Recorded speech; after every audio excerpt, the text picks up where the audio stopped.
Went to church, put my hat on it.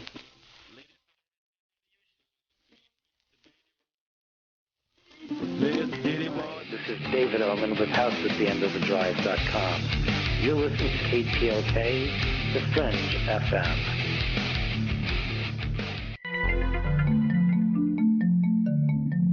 From Studio 303, it's the Stranger Than Fiction News right here on The Fringe FM, bringing light to the stories that surround us. Scientists are working on a pill for loneliness. Modern life has led to greater isolation, which can fuel an array of disorders. If there are medications for social pains like depression and anxiety, well, why not loneliness? Loneliness is a part of the human condition, a primeval warning sign like hunger or thirst to seek out primary resource connection, which happened over millions of years of evolution and have shaped us into creatures who need social bonds in the same way we need food and water. Researchers started focusing on pregnenolone and allopregnenolone after preclinical trials showed that the compound could counteract some of the loneliness-related biological changes in the brain and was well tolerated in humans. Some antidepressants provide a similar effect, but they do come with undesirable side effects like drowsiness, nausea, and insomnia. The source, The Guardian. And spaceflight changes the brain. A study of 15 astronauts revealed microgravity alters white matter and causes the brain to float higher in the skull. Researchers studied brain scans of 15 astronauts before and after spaceflight. They detected changes in the white matter areas that control the movement senses. While many changes corrected themselves in weeks, others could take months. Source, the Daily Mail Online. And a humanoid sighting in Tennessee. Out of Clarksville, Tennessee, a man in northern Tennessee on Thursday said he saw a humanoid creature. 48-year-old Eric Snyder says he was walking into his kitchen at 5:30 a.m. on January 17th of 2019 when he encountered the being. He's quoted as saying, "I noticed through the bay window, about 25 feet outside, a solid black creature." This is what Snyder told Cryptozoology News. "It turned and looked back at me, and within a millisecond, it was gone." The man says the creature was black and about 7 to 9 feet tall. It had pointed ears and a big hump on the back. Snyder says he had never seen anything this odd before. 2 years ago, multiple people in Tennessee claimed to have seen an unknown four-legged creature with a human-like face. Source, Cryptozoology News.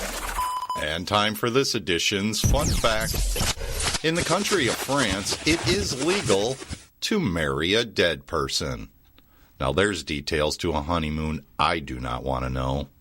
And that wraps it up for another edition of the Stranger Than Fiction News right here on the Fringe FM. I'm Vance Nesbitt, anchor and news sorcerer. This is Paranormal News. I'm John Jeter. Within the next 6 years, the European Space Agency plans to make an unmanned mission to the moon to mine rock on the surface. They've signed a contract with a rocket maker to get there. Paris-based Ariane Group says regolith is an ore from which it is possible to extract water and oxygen, thus enabling an independent human presence on the moon to be envisaged capable of producing the fuel needed for more distant exploratory missions. Dr. David Parker, Director of Human and Robotic Exploration, adds, the use of space resources could be a key to sustainable lunar exploration, and this study is part of ESA's comprehensive plan to make Europe a partner in global exploration in the next decade. Blue Origin plans to send a human into space before the end of the year. They pulled off a 10th test of a flight without a crew, launching from West Texas on January 23rd. Capsule. Go. Booster. Go. Ground. Go. New Shepard is go for launch. 5, 4, and then start. 2, 1. Their reusable New Shepard rocket is the company's first that's approved for human transport. Blue Origin says it is so exciting to think that human spaceflight is just around the corner. They've not revealed how much a once-in-a-lifetime ticket to space will set you back. The company, owned by Amazon founder Jeff Bezos, is designing a larger heavy-lift rocket that's expected to fly in 2021. CC touchdown. Read the news at ParanormalRadio.com. I'm John Jeter, and this is Paranormal News. Go things about the start. Yeah, we're starting.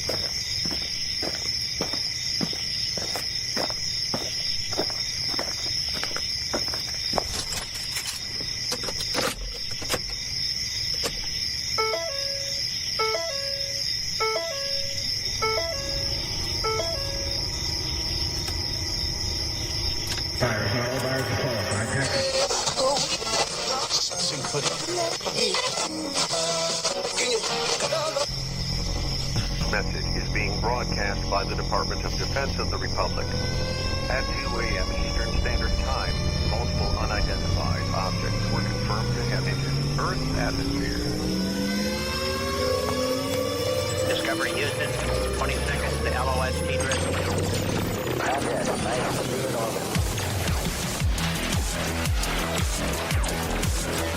The first message that comes to you is you are a divine being. You matter. You count. You come from realms of unimaginable power and light, and you will return to those realms. The vast stretches of the unknown and the unanswered and the unfinished still far outstrip our collective comprehension. 5, 4, 3, 2, 1. Broadcasting from Forest Tower Studios, all the way from the Deep South. Now, here is your host, Joe Root. Good evening. I'm Joe Roop, and this is Lighting the Void. It is Tuesday night, January the 28th, on into the 30th. It's another ice cold one here in Arkansas, but a beautiful night for sky watching. And we are live on KTLK Digital Broadcasting. That is The Fringe FM. You can check out that website at thefringe.fm. And our home is at lightingthevoid.com. At any point, if you want to call in, you can call in at 1-800-588-0335. That is toll-free from the United States or Canada.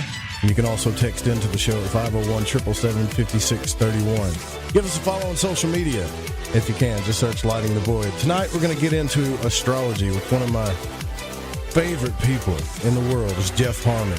And Jeff Harman is here with us in the virtual shack, and he's going to talk to us about predictions of 2019. And also, we're going to dive into the esoteric and some semantics about astrology.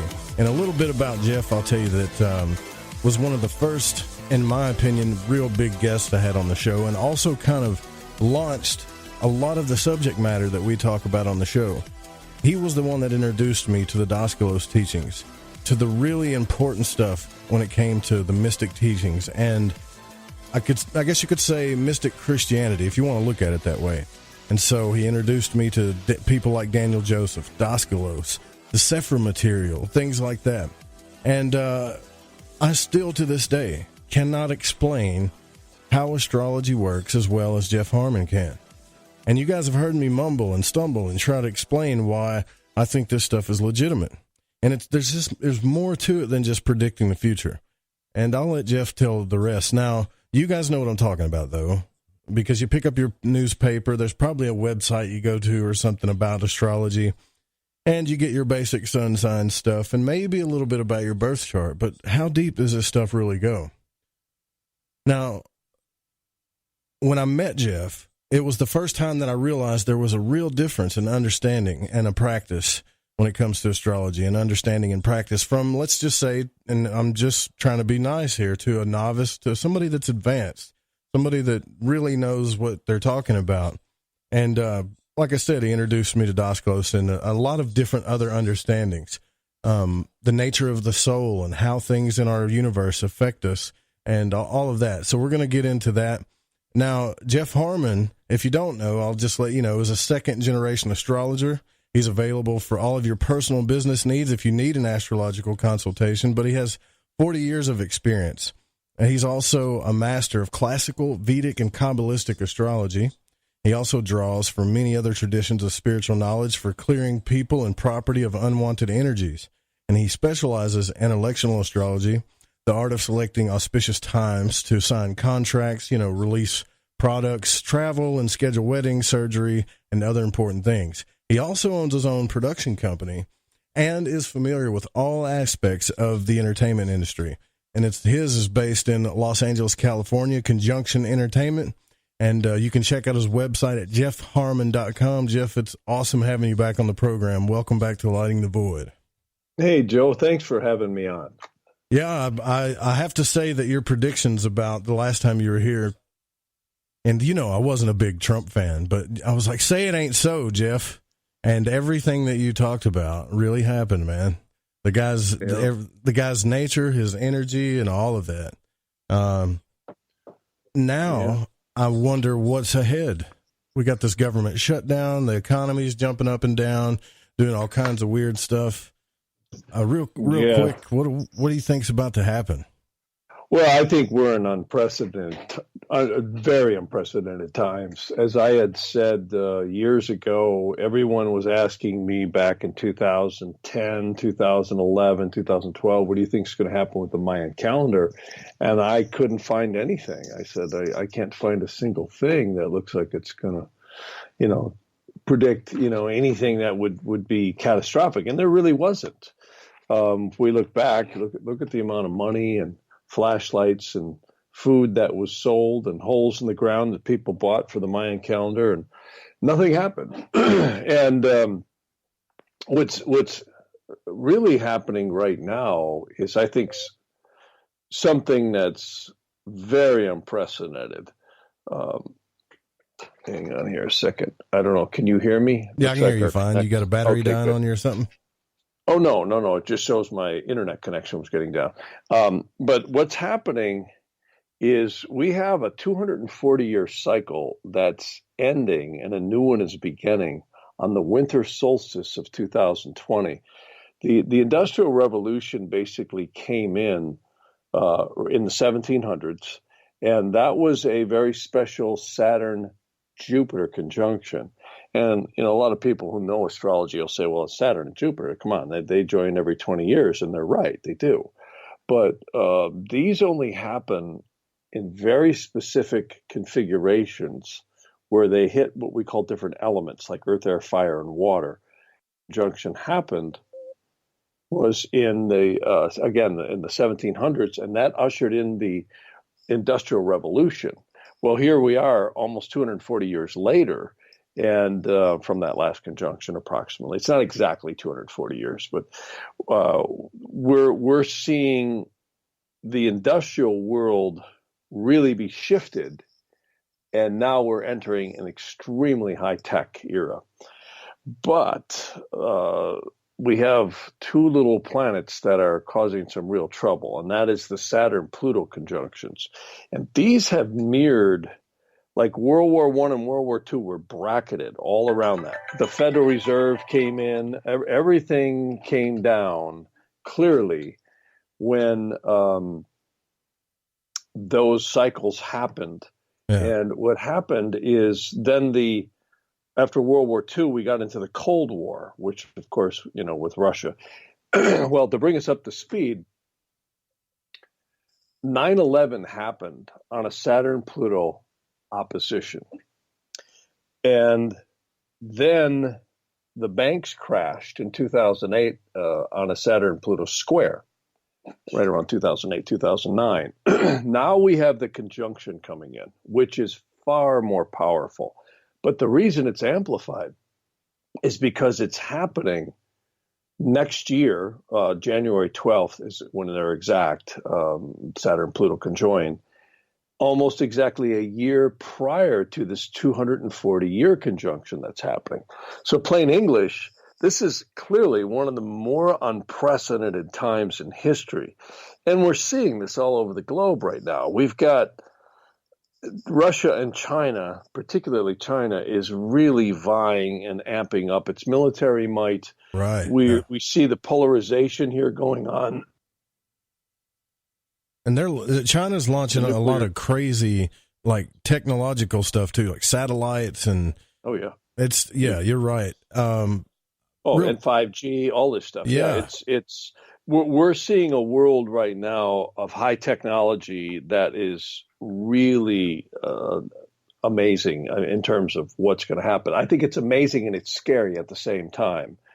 And where this looks like it goes is there could be a lot of trouble. This could be a year that is very unprecedented. I mean, the border wall and all that's one thing, and the government shutdown. Of course, the government's back up and running for now. I think Trump's going to end up declaring a national emergency, and they'll get it done.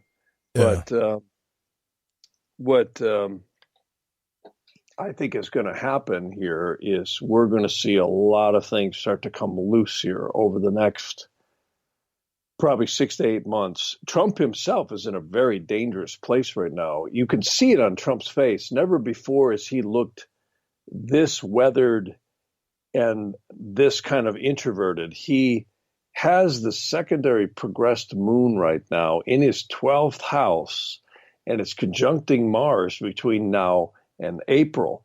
He also has a new progressed moon coming in this September. So once he gets past September, we're going to see a different Donald Trump, no question about it. And I think the Democrats and the Republicans are going to continue to bludgeon each other, to death as much as they can. And I still believe George Carlin was right when he said, forget the politicians, you have owners. The owners print the money. Yeah. And they're all in a club and you ain't in it. Yeah. That's right. It's a big club. The one they beat us over the head with every day. And that was amazing. I love that. The American dream. You got to be asleep.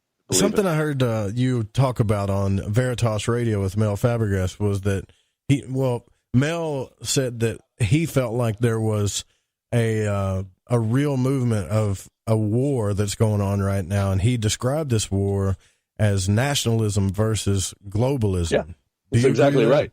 Oh, yeah, you bet. I think that's precisely what's going on. And this kind of relates to that 240-year cycle. When you look at the financial condition of the banks, particularly, well, even China too, everyone's, teetering on literal, disaster. When you look at the Western financial system, and these are pure, speculation, but I've heard from some pretty knowledgeable people that forget the 22 trillion we're in debt. The entire Western European United States financial system could be over $100 trillion in debt. Some have speculated Yikes. As high as 200 trillion. And that may be true. You take certain banks, their liabilities are literally in the trillions and their liquid assets are in the billions. But they have the ability to keep printing money. And China's been vying to replace the dollar as the global, petrodollar. And there's a lot going on right now. And this thing with Iran is no small deal.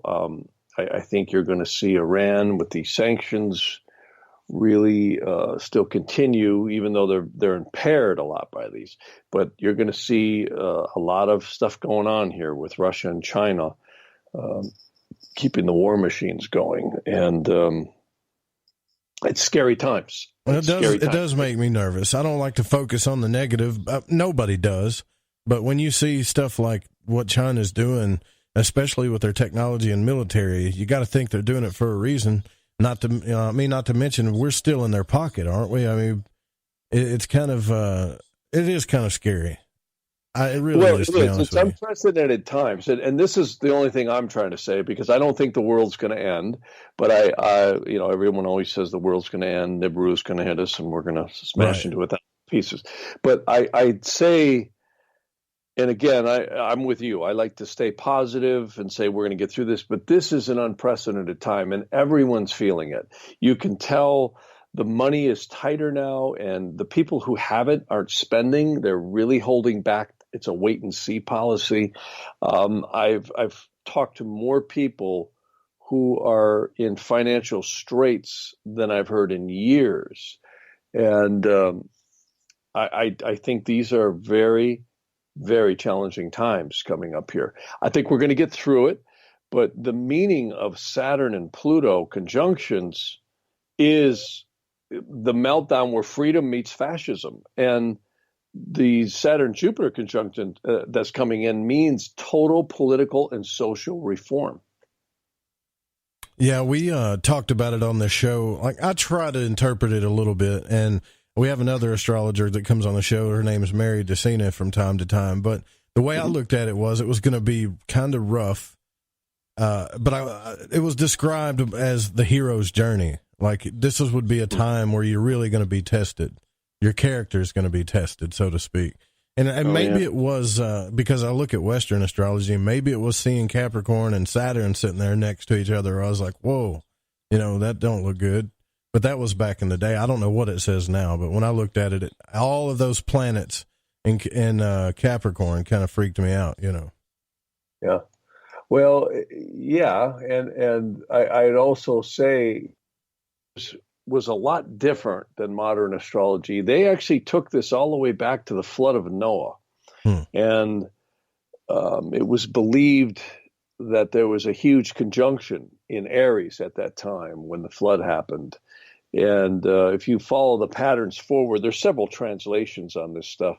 Stuff dates back clearly to Chaldea and Egypt and the Middle East and India as well. And as you go forward, it talks about how these 1,000-year cycles they're somewhere between 960 years and 1,000 years where these great conjunctions happen. And then you have what we call mutation conjunctions every 240 years. And I have to say, they're pretty darn accurate. And never before have we seen the world take off the way it has in the last 240 years. I mean, when you look back, I had, my great grandmother just passed away a few years back here in 2009. She was 102 at the time. Wow. And, she said she remembers the car coming, the first car coming down the dirt road next to the farm, and they would milk the cows and bring, the milk out to the steam train with the buckboard. Now, this is maybe 15, somewhere around in there, 1918. So you look at where the world is now, I mean, it's unbelievable. We've got microprocessors where we can track our kids on our iPhones. You can sit here and talk across the country on Skype, and it's unprecedented where we're at already. And I think this Saturn-Jupiter conjunction that's coming in 2000 on the winter solstice of 2020 is when it's exact. I think it's going to usher in an era where we're going to see the roaring 20s. I really think the world's going to become like the Jetsons. I really do. I think we're right around the corner from seeing mass transit start to become mobilized in the air over the next 20 years. I think we're going to see explosions in energy and genetics and technology, very much like the Jetsons. I really do. I think it's right around the corner. That sounds kind of cool, except for the artificial intelligence stuff kind of worries me a little bit, but the rest of it sounds really nice, actually. Yeah. I think there will be a camera on every, square inch of this planet. There already is when you look at satellites. Yeah, well, like I said, I try not to freak people out on here, but I have noticed in reading some articles that the drone activity in the United States in our homeland has increased. I mean, these suckers are everywhere now. And we just, a lot of people think they're UFOs when they see them and stuff, but they're all over the place. So I can imagine if it's going to get more, I guess, I don't know, where they're watching us, I guess, more than it is now. That is kind of freaky. But Jeff, there's something else I've brought up on the show quite a bit, is this Werner von Braun. I say his name all wrong all the time, but he predicted that that we would do what we're doing now, and then there would be this scare about asteroids, and then there would be this fake alien invasion type scare. Now, I don't want to say that that's happening, but with the Space Force stuff going on, the satellite stuff that's going on, and every time I get on the internet, it seems like every 3 or 4 days there's another article about another asteroid or something. So I think we got to look at what information is being put out there too, if it's being put out there on purpose or if it's real, data. Well, I mean, I think asteroids have been coming at us all the time, and thank God most of them don't hit it. I think the biggest issue is we have so much more detection ability now, and the internet. Anybody can jump on the internet and access information. Where it's a different world now. It's so much more technology. Yeah, what I mean though. The article will say asteroids coming dangerously close to Earth or whatever, and you read it, and it's like, yeah, this asteroid named whatever Jim whatever is going to be 3 million miles away. That's pretty close, and you're thinking that's not really that close at all. Why are you trying to scare me about it? Yeah. Well, again, it's information overload. But, a lot of asteroids have hit this place. Look what happened up in Russia. I mean, look at the craters you see out here, in various places of the world. It's amazing, So if you had to tell our audience what to do, I guess I don't want to say what to do, but would you tell them that, hey, just kind of be safe and keep an eye out, but, don't do anything crazy with your money here in the next few months, maybe? Yeah, I don't like to tell anybody what to do, and everybody's different. Everyone's going to see this different. See, what's interesting is when you look at a person's birth chart, we're all going to get this Saturn-Pluto conjunction, but it's going to affect everyone different. Some people could lose a fortune. Others might make a fortune. Volatility looks like is going to continue. The Fed is going to come out and make its announcement soon on interest rates. And what I think is going to happen is they're going to kind of stay in a holding pattern and not jack it up too much because they don't want to. I think upset the economy too much, but we're going to see. That's what it's looking like right now. Again, this is a time I think we're going to see some really erratic weather patterns too, and I hope we don't see much seismic activity. But the Pacific Rim seems to be lighting up. We just heard about the Indonesian. Tsunami, or I should say earthquake. There's a lot of volcanic activity. We got volcanic activity all over the place. And, Anchorage just had that big quake. So we look like we might see some seismic activity that starts to really heat up here as this year goes on, particularly in the fall.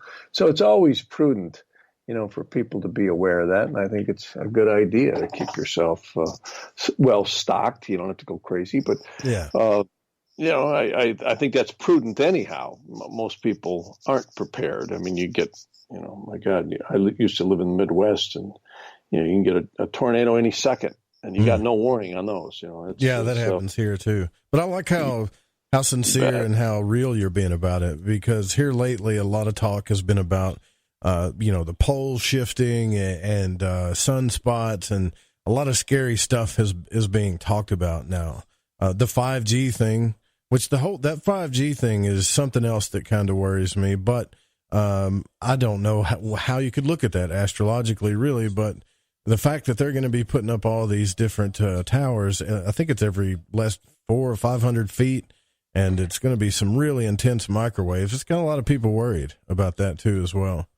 Yeah, and plus you have embedded technology in devices. I mean, to someone who can hack that stuff, you could basically listen, watch, or track anybody you want, anywhere you want.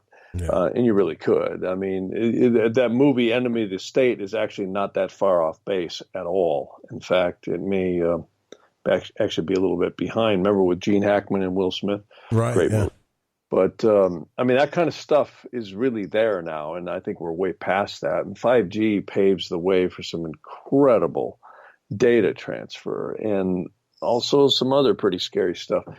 But, this is the world we live in, and I think this whole movement into the 20s is going to bring us a world that is high-tech beyond our imagination. I really do. We're going to see cars. We already do see cars that drive themselves. Speaking of the military drones, they've been using cracked water for a long time. Cracked water is none other than hydrogen. Hydrogen has been a real fuel source for a long time. And it's amazing how far you can get an internal combustion motor to go on hydrogen. In fact, it's so flammable, you got to water it down. A gallon of water will get you just about from LA to Vegas in a 350 motor. And I know I've seen that happen years ago. And that's something, again, our whole economy is structured off of fuel. And we're going to see things coming forward. Like in Dubai already, they've got police officers who are on electric, like a drone. Oh, yeah, I heard about that. Yeah, right. And I hear the military's already got stuff like that, and I'm sure they got a lot. It's definitely coming. We've got to take our first break here, though, guys. But listen, I want you to realize something. Jeff Harman was one of the first astrological readings that I ever had in my entire life. And when I did this reading with him, it was all recorded, and it was all there. And we went through the traditional astrology, Vedic, Kabbalistic astrology, even location astrology, and it was fascinating. It was really cool, and he was spot on. Just to let you know, we'll be right back with Jeff Harman. You guys don't go anywhere.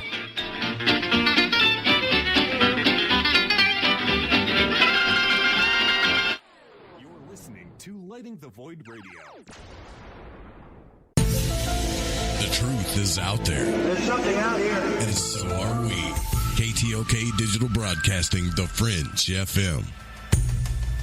Always on the go, it can be a hassle getting the proper servings of veggies and fruits into your everyday diet. Life gets hectic, making it hard for us to always make healthy food choices. Not to mention it's pretty expensive. Wouldn't it be great to ditch the long grocery store lines, but still get your fruits and veggies all at once? What you need is Balance of Nature Fruits and Veggies capsules, made with 31 of the highest quality fruits and vegetables and grown right here in the USA. Balance of Nature is 100% natural, safe, and affordable. For a limited time, use discount code TALK and you'll get 35% off your first preferred set of Balance of Nature Fruit and Veggie capsules, along with free shipping. Call 1-800-246-8751 today. Ready for the real results you want and need? Then you need Balance of Nature. Call 1-800-246-8751. That's 1-800-246-8751 and use code TALK. Do you ever wonder why there's so much show in politics? Do you ever wonder why America's not getting fixed? Ever wonder why our media is not reporting the news? They report only their biased opinion. Are you tired of feeling like a controlled rat? Do you wonder what's next? If you're looking for answers, join me, Ronnie McMullen, for my new show, Deep Waters Radio. That's Deep Waters Radio. Monday nights, 9 p.m. Pacific, right here on the Fringe FM. Folks, this is very important information. What's to be said about CBD? AncientLifeOil.com. Our CBD is made from hemp and has 0.003 THC, which means this wonderful product won't get you high, no matter what amount you take. What does CBD do for the body? My hands are tied. But you can Google CBD benefits and be astounded. When you're finished reading, you'll want to log on to AncientLifeOil.com. That's AncientLifeOil.com. And purchase. Life is good when you feel good. People are tired of pain. People are asking for non-GMO organic products to help them with, you fill in the blank. Legal in 49 states, and again, our CBD is made from hemp. Ancient Life Oil is about helping people one by one by one. If you wonder how good the product is, the CEO takes it every day without miss. AncientLifeOil.com. That's AncientLifeOil.com. Have a great day.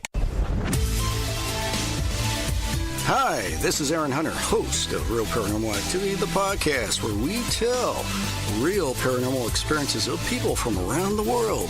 And we also conduct interviews with authors, investigators, psychics, and mediums.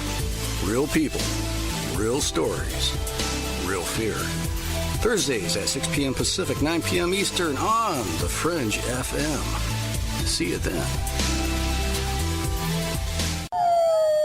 When I'm done running with the wolves after hunting down a half-ton bison, I look forward to a mind-teetering escapade evening on The Fringe FM.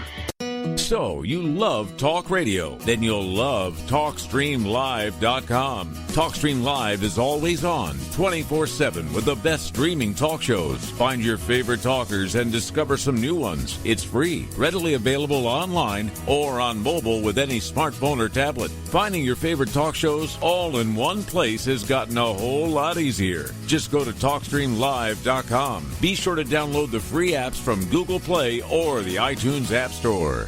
This is Cortana from Shift Happens, telling you to pour a glass and park your ass because you're listening to KTLK, The Fringe FM. Shifthead. Folks, this is very important information. What's to be said about CBD? AncientLifeOil.com. Our CBD is made from hemp and has 0.003 THC, which means this wonderful product won't get you high, no matter what amount you take. What does CBD do for the body? My hands are tied. But you can Google CBD benefits and be astounded. When you're finished reading, you'll want to log on to AncientLifeOil.com. That's AncientLifeOil.com and purchase. Life is good when you feel good. People are tired of pain. People are asking for non-GMO organic products to help them with you fill in the blank. Legal in 49 states, and again, our CBD is made from hemp. Ancient Life Oil is about helping people one by one by one. If you wonder how good the product is, the CEO takes it every day without miss. AncientLifeOil.com. That's AncientLifeOil.com. Have a great day. Howdy, this is Catalina, and you're listening to Lighting the Void with Joe Roop.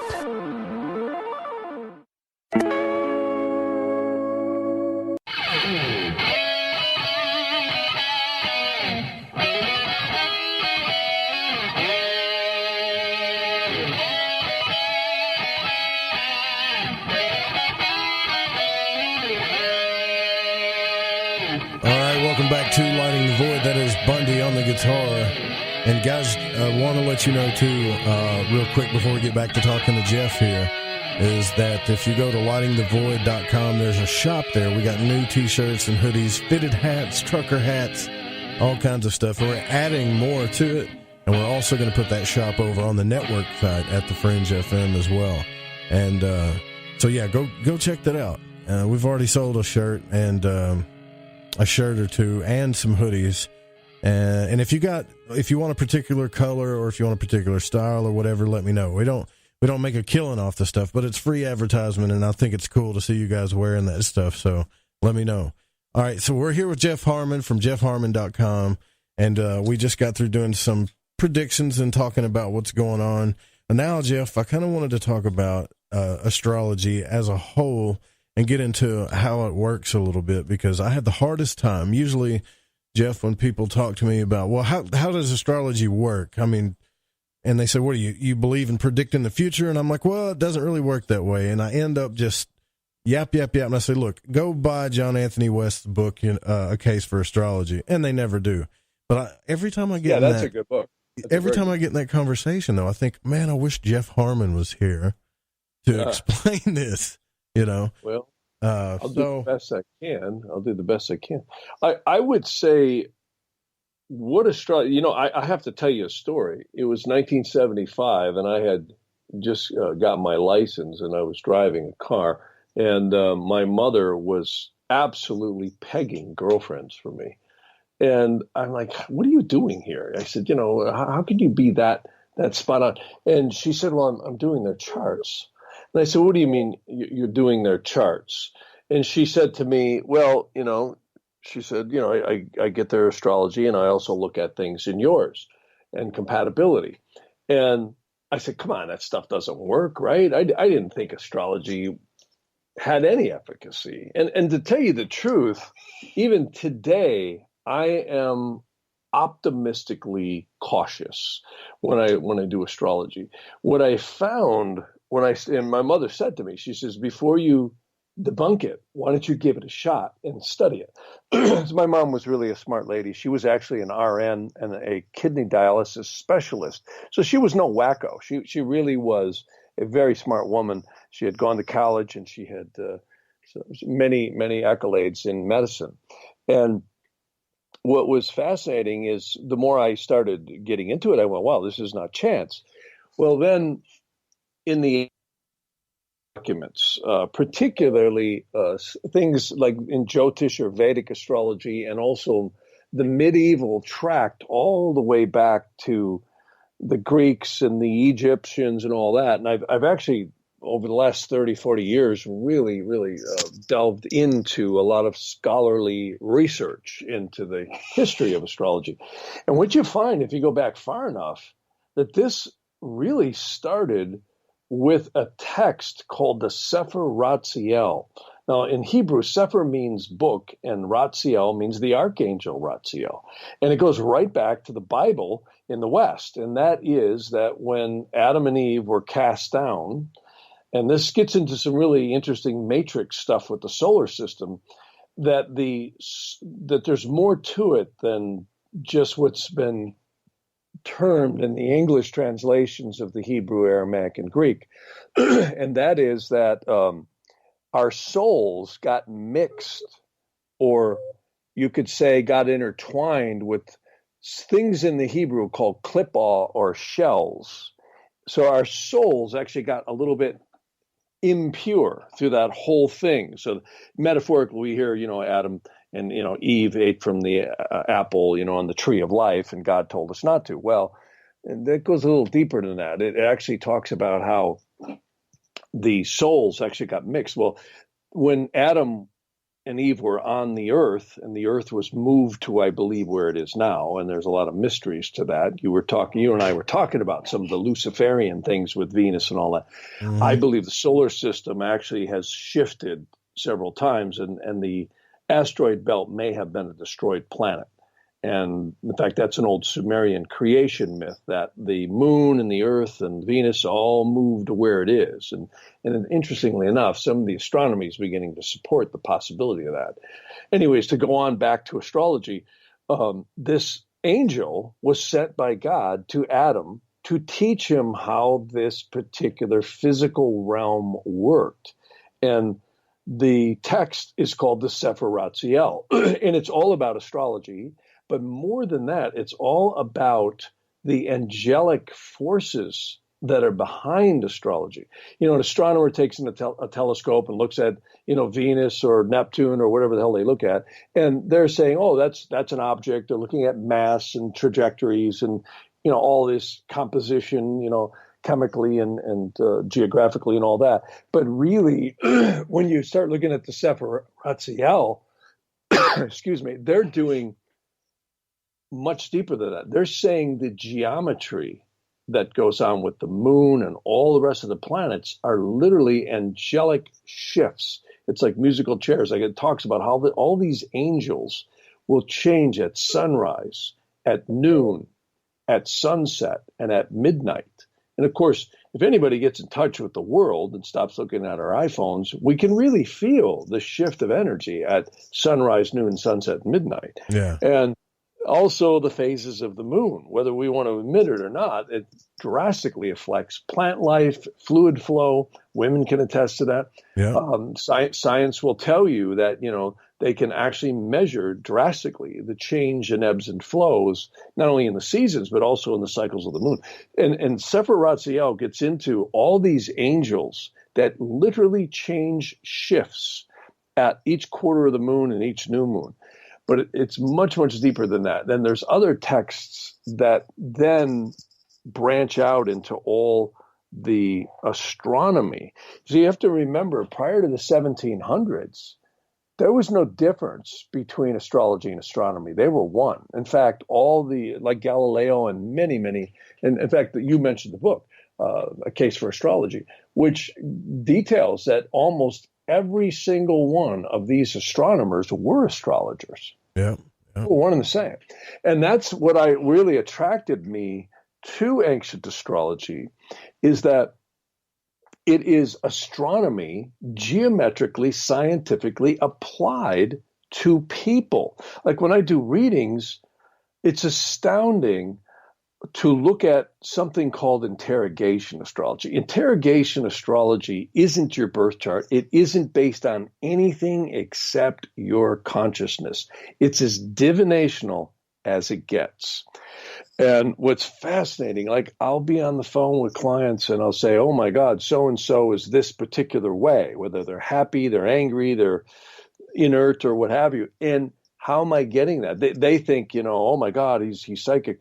Well, no, I'm just reading the system of astronomy applied to the consciousness of that particular situation. I have people calling me up about animals. My cat, it's sick. Is it going to die? And I'll look at the Lord of the sixth house, which is small pets and animals, and you look at its condition, and then the health of the animal is the sixth from the sixth, you see? So it's really a science in the truest sense. Like, perfect example, my wife has not been feeling well. She's had some really, really bad pains in her lower back. And she's had a lot of stress lately. She's had Mars in her 12th house. Now, everybody gets that every 2 years. But here's interesting. She said to me the other day, she goes, what do you think it is? Why am I getting these dull pains? And I said, it's stress. I said, you just have to change your diet maybe and wait out this Mars transit of your 12th house. In 2 weeks, it'll cross her ascendant and she'll be a lot better. So as a precaution, she went to the doctor, and the doctor said, we can't find anything wrong. Your kidneys are fine, a little high here and there. I was going to say, when that happened to me, I had kidney stones, but wow, okay. Yeah. And so I've seen that where people have said, what's wrong. I cannot give medical advice, but I have to tell you, my mother used to have medical astrology sitting around, and she and a couple of other doctors for years tried to get the medical profession to give at least a little bit of a chance for astrology, for medical astrology.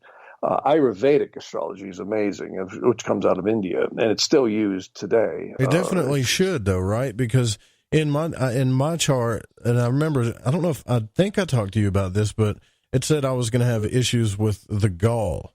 Gall being, all of your functions, it's kind of gross, but all of those functions. Well, sure enough, I've had kidney stones. I lost my gallbladder. I've got my appendix removed. Now I have to take this Chanka Piedra stuff, and that was all there in the chart. Mm-hmm, yeah. It was all there. Yep. I always tell people, don't use astrology exclusively. It's really good to see a doctor. I mean, the science in allopathic medicine is very solid. You can go in, the blood testing, the MRIs. It's pretty amazing what they can test in astrology. But what's also interesting is any good Ayurvedic practitioner, people doing work like, for instance, in acupuncture, reading, and in Chinese medicine, you'll find that the energetic imbalances are what gets detected in the blood work and says, hey, you've got something out of balance, or this is not good, or that's not good. It's very hard for that science to go back in and say, well, what's the root cause? You see, why am I having this imbalance? And that's where astrology can really help point in certain directions. So I always tell people, when you use it in concert with allopathic medicine, and I always warn people, don't take herbs and alternative treatments if you're on meds, unless you do check with your doctor, because you can literally, I've seen people really run into big trouble, have bad reactions or whatever. Oh yeah, pharmaceuticals are powerful, and a lot of people complain they have reactions from them, and after long-term usage. But they can save your life, and often do in short term. But what I like about these alternative methods is you can really get an additional look at what's causing the imbalances, because that's what equals health or the challenges in them. And anyways, back to interrogation astrology, because your question originally was, how does astrology work? Right. That is a mystery, because I personally, the skeptics, they'll always respond with, well, gravity can't have any effect on it. Wrong channel, folks. It's not gravity. Forget gravity. Doesn't matter. Yes, the moon has an effect on the gravity of the planets, or I should say on the gravity of the Earth and the oceans and all that. But look at how close it is.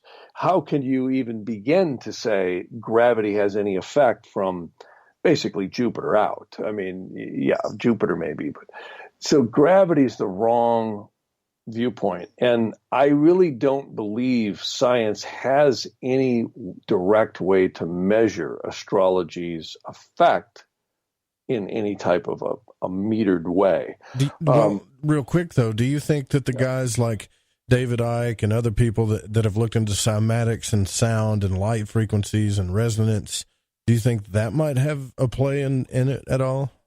Oh, yeah. I think frequencies, there are frequencies of the planets. In fact, there's a lot to that type of stuff. There's all kinds of frequencies that resonate with the planets. There's a whole harmonic scale, actually. And in fact, many people will use healing frequencies that are some harmonic, or, you've got Tesla, Schumann, and others have measured the Earth at somewhere between 7.5 hertz and 7.83. Tesla was amazing at this stuff. There's so many secrets to this. And, I don't know if you've heard some of the conspiracy theories on the internet, but there is truth. Donald Trump's uncle, I think it was John Trump, got his hands on all the Tesla documents when he died, because he worked for the government. He was in the secret, I think in NSA, or before it was NSA. He got his hands on all that stuff. And there's a lot of mysteries about the hotel in New York. It's literally a big power generation machine, the New York Wyndham Hotel. And fascinating stuff. So yeah, all of this stuff has been well known, that there are frequencies to the planets. But how astrology works on a soul, I think, is still yet a much higher mystery. When you look at, and I don't know that there's any direct measurement tools for that. I think it's a much higher dimensional realm than what we're able to fully get. Quantum physics and quantum theories kind of build theories around this, and I think they're a lot closer, some of them. Dr. Claude Swanson, who's a good friend of mine, has some really great theories in his book, The Unified or the Synchronized Universe, and he's put out a couple more too. I like Claude a lot because he is a very accomplished scientist, very intelligent man. We spent a lot of time together in Tucson, and he's come up with all kinds of theories, but there's no hard science for astrology. But here's what's interesting, is interrogation astrology repeatedly is accurate on given situations. Like, I've had people call me up. You and I were talking on a break. I have thousands and thousands of charts where people have called up and said, hey, my girlfriend's missing. We were at the airport. She's gone. She's mad at me. We've gotten in a fight. And am I ever going to hear from her again? Or what happened? And I'll look at a chart and say, oh, my God, you're going to hear from her any second. And then the phone rings. Hang on, it's her. It's like, yeah, I know. So it's amazing. And I've had people with missing money, robberies, all kinds of stuff. Here's a great example. Not too long ago, I can tell this one because it's about my son. My son and I were going to go out to breakfast here a couple of months ago. And so I called him. He was sleeping over at a friend of his house.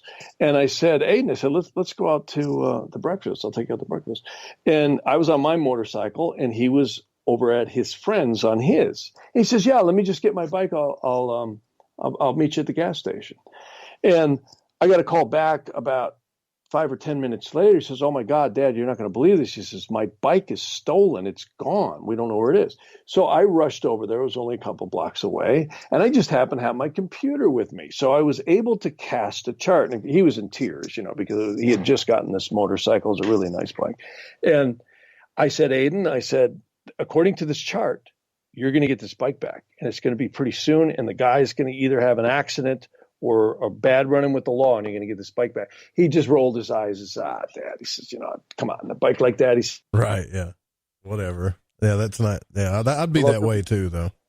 Oh yeah. So anybody would. It's very, very devastating to have something like that. It's very traumatizing. So, a couple of days went by, and I'm coming back from, down in Beverly Hills to home at night. And all of a sudden I get the phone call. Dad, you're not going to believe this. My God, the cops just caught the guy on my bike. They were at a 7-Eleven. There were 2 stolen motorcycles, and hats off to the cops. They spotted it.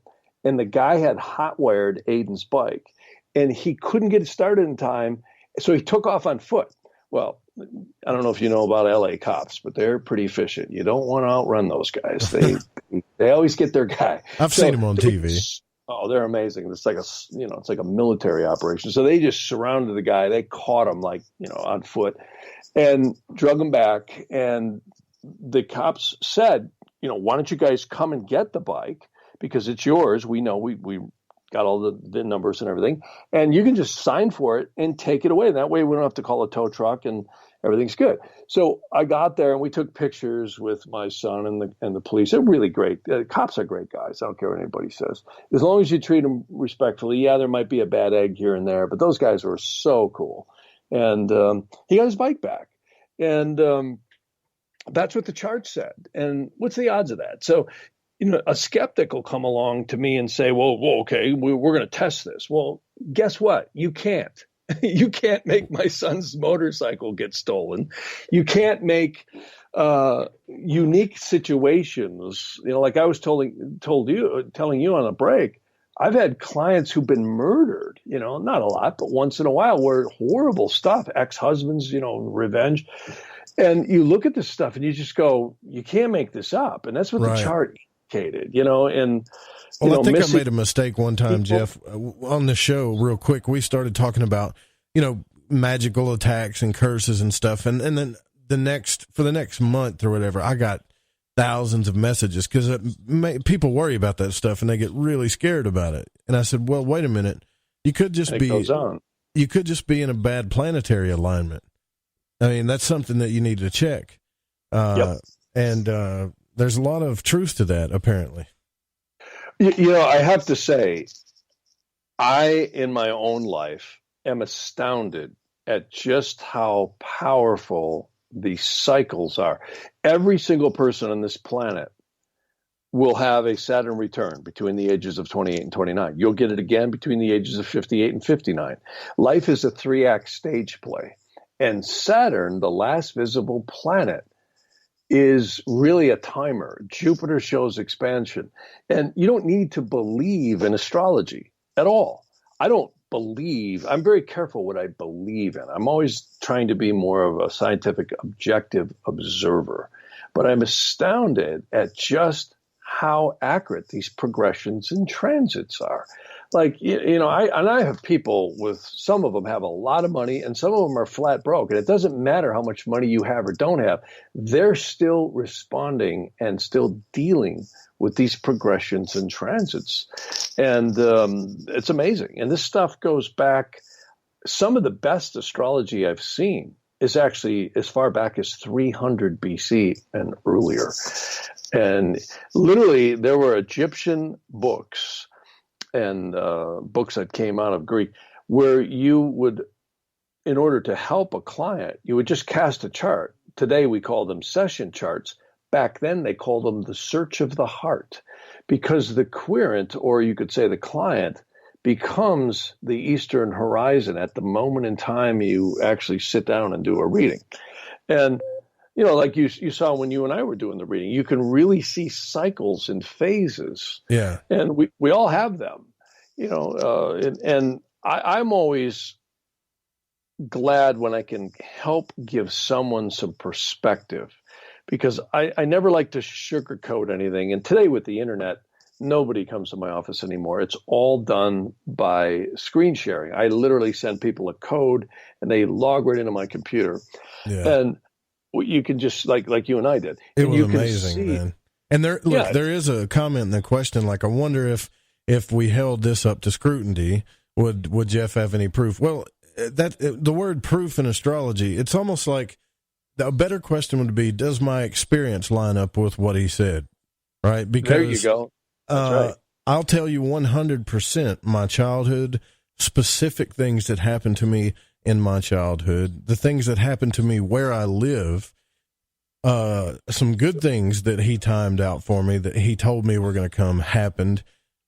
5 or 6 different things I can think off the top of my head. So if you trust me, I'll tell you yes. But other than that, until you experience it, it's one of those deals. Like you can't prove it without the experience, I don't think.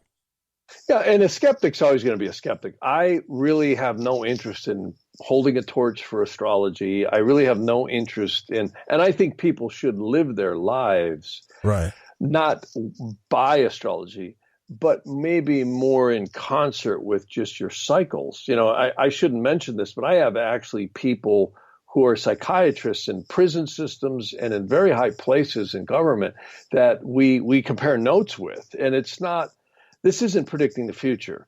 Everyone drawing breath is a human being or a spiritual being having a physical experience. Whether you believe in God or not, that's my opinion. And what I find is these cycles affect everyone differently, everyone. And the value of them is to understand when they're happening, what they are, and when they're over. Nobody calls when they're having a great time to say, hey, I'm having such a great time, I just needed to let you know. Yeah, right. That's usually how it works. Yeah. We're up against a break here, though, Jeff. We got to take one more here at the top of the hour.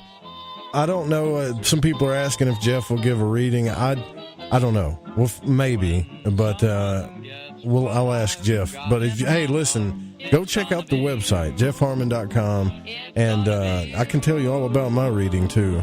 And I want you guys to also sign up for the newsletter. A lot of you have been doing that here lately, and I really, really appreciate it. So we're going to be putting that out in a couple of weeks, too. We'll be right back with Jeff Harman, you guys. Don't go anywhere. Isn't it funny what love can do?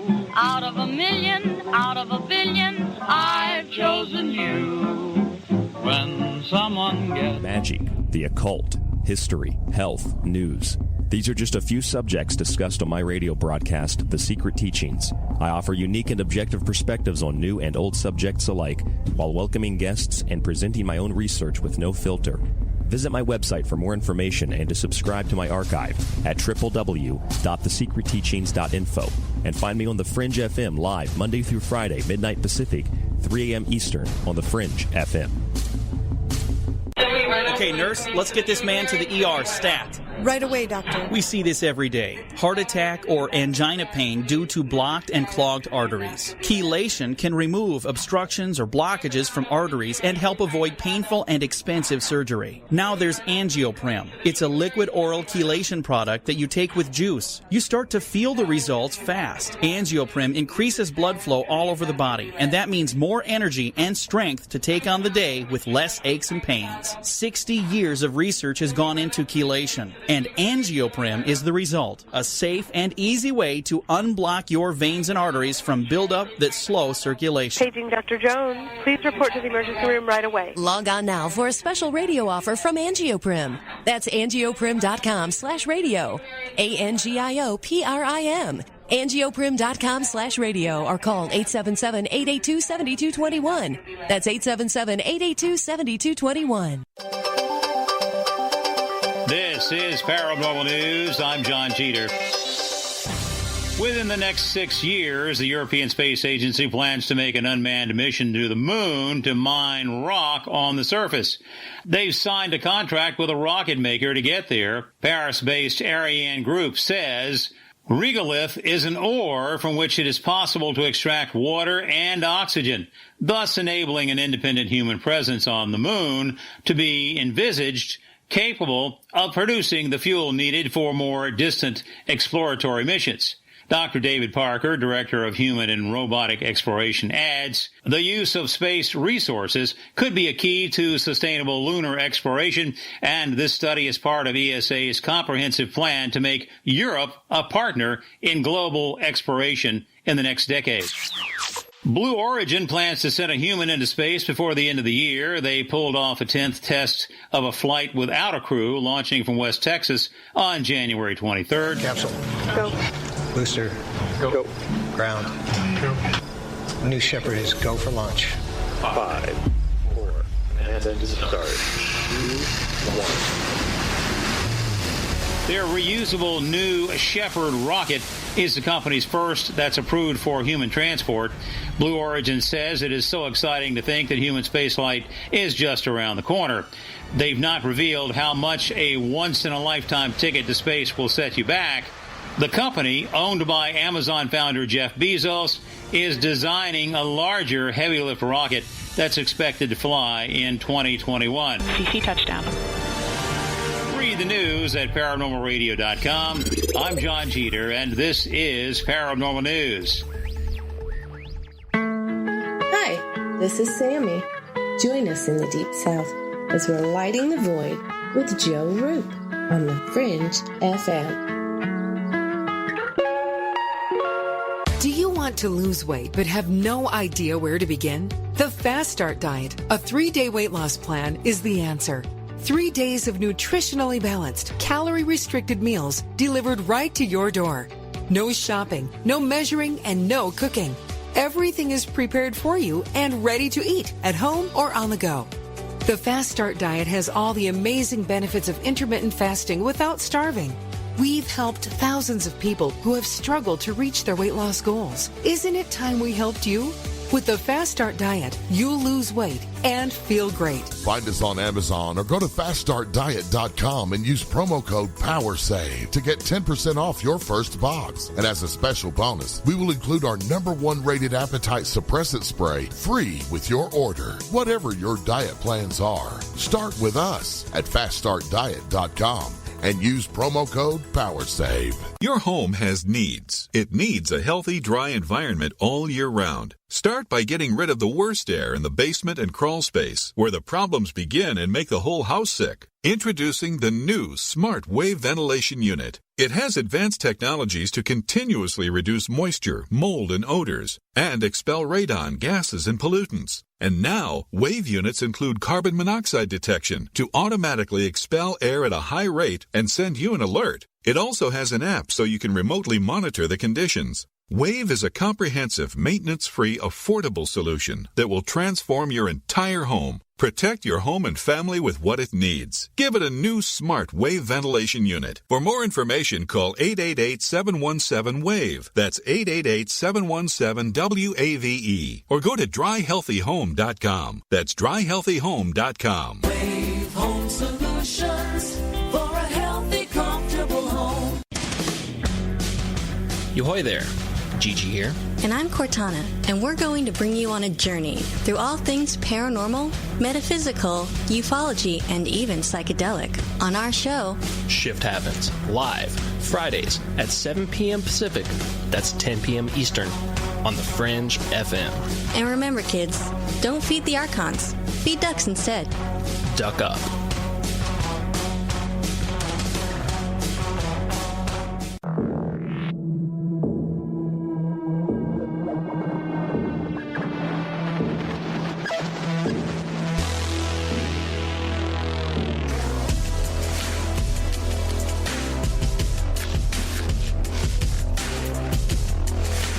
All right, welcome back to Lighting the Void. If you guys want to text in, you can. It's 501-777-5631. Because we're having some slight connection issues, I'll just only open the text line for tonight. You can also email the show at contact@lightingthevoid.com. We're here with Jeff Harman, and I want to tell you guys a little intimate thing real quick that I feel like sharing with you, just to validate this. When I did my reading with Jeff, we got online, and he was showing me all the charts as he was talking to me, and he let me record it so I could keep it for later.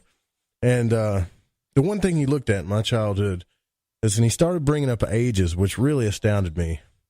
And then he was like, pardon my French, he was like, but boy, he said, boy, Joe, your dad used to beat your ass, didn't he? And I was like, yes, sir. Yeah, he did. And now when I say that, I'm not talking about child abuse per se, but I had a strict upbringing. And I don't really talk about it, especially around what ages the stuff happened and everything. And it really made the hair stand up on my arms when you brought that stuff up, Jeff. And that was one of those days where I okay, man, there's something to this for real. Yeah, that's Vedic astrology. Vedic astrology is kind of a pop term. Its ancient name was called Jyotisha, and then a more ancient system was Nadi, N-A-D-I. And these are very obscure systems because if you're not a Hindu-born astrologer, they won't teach you a lot of the secrets. It's kind of like some of the stuff we run into in the Hebrew genres. They're very close to the vest. But I had a couple of teachers who were really kind to me, and they really showed me parents. You can see your upbringing You can see your home. You can see so many different phases throughout your life. See, when you were like 4 years old, you hit a Saturn major period. It's called the Mahadosha up until you were 23. And, remember I was saying, yeah, it was brutal right there between 10 and then again right at like 16, 17. Oof, man, I tell you what. Yeah, when I was 4, that's when my dad pretty much kidnapped me from my mother, took me out of that situation, which was, I was put in a better situation, but it was pretty strict from then on out. Yep. There you go. Exactly. See, that's when you hit the Saturn major period.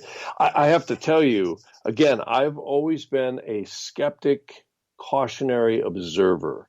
I do not believe astrology predicts the future. I think it influences the future. There's an ancient saying that we are above astrology. And that got translated in the Hebrew text as Israel, which means humanity, or us as human beings, the souls, is above astrology. Nothing can be further from the truth, because I have seen people who have tendencies operate to the extremes of their astrology, and other people who are more conscious-minded not act as extreme as their astrology would say. So that's our job. One of my favorite lines in all movie history was The African Queen with Humphrey Bogart and Katharine Hepburn. I love that when she was throwing his alcohol into the river. Remember, he was drinking and he got up in The African Queen. And if you didn't see the movie, a lot of people should see it. It's a great movie. And he was drunk, and Katharine Hepburn threw all his whiskey or his rum out into the river. And so all these bottles are floating. And he looks, he goes, "Ma'am," he says, "how could you do that to me? I need that." And she says, "Yeah, it's just the way it is." And he said, "My God," he said, "that it's part of my nature." And she looks back at him, she says, "Nature is what we are here to overcome." And I thought, what a great line. And that really fits astrology, because I believe, modern astrologers will tell you are your astrology. I don't believe that. I think it's exactly backwards. I think the soul came in at a certain alignment in this little matrix that we call the solar system to experience the conditions that are commensurate with the karma and the purification of the soul. That's why life isn't easy on earth. If you talk to anybody, I don't care, rich, poor, in the middle, everybody says, "Oh my God, I had, this was good, but that wasn't." Or there's something always like a cross to bear, if you will. Or you could say that we all have our challenges. We all have our lessons. Everybody's got lessons. What's unique about Vedic astrology is you can see where those lessons are. And there's even karmic control planets. Like you can see whether you were a man or a woman in the last life. You were clearly a man in the last life. And there's secrets to the nodes and the moons. And you can get this stuff from tropical astrology, but not quite as definitive. The sidereal Vedic astrology is amazing. You can get it from both.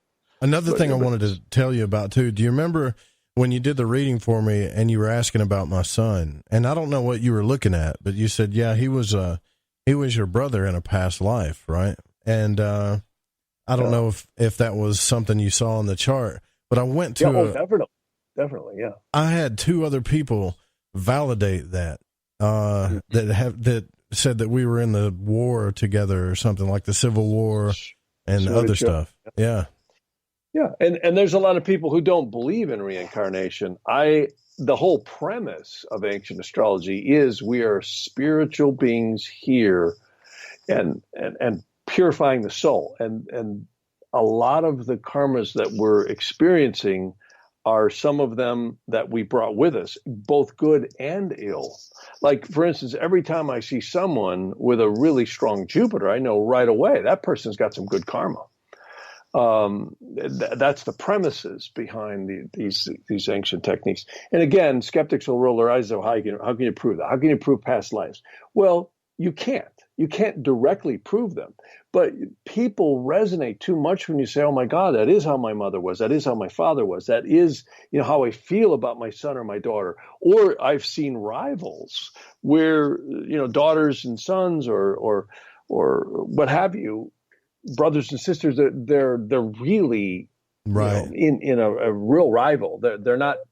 They're very hard on each other, or they're very loving. You can see all this stuff. You can see the bonding. You can see my ex despises me for it, Jeff. She's like, I don't know why. Corbin listens to you. It's almost like you guys. She even said it a couple times. She's like, it's almost like you're not his dad. You're like his best friend or brother or something sometimes. There you go. And I was that's like, what the chart shows. Yeah, that's pretty much how we act. I mean, I'm still his dad when I have to be, but yeah, we're buddies too, Yep. I love telling that story about my son. I have to tell you, here's another interesting thing. I always had really wonderful relationships with girls, and a lot of them wanted to get married. And I was in a Saturn Dasha for 19 years, and I would not get married. And what happened was, the minute I hit my Mercury major period, I finally moved to Los Angeles permanently. I moved to Beverly Hills.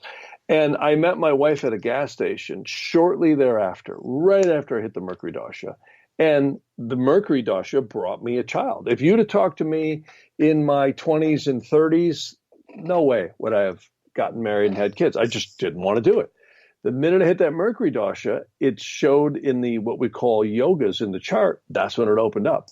And it's interesting. My mother always told me, she goes, you're not going to get married to her. You're going to get married later and you'll have kids. And I only have one.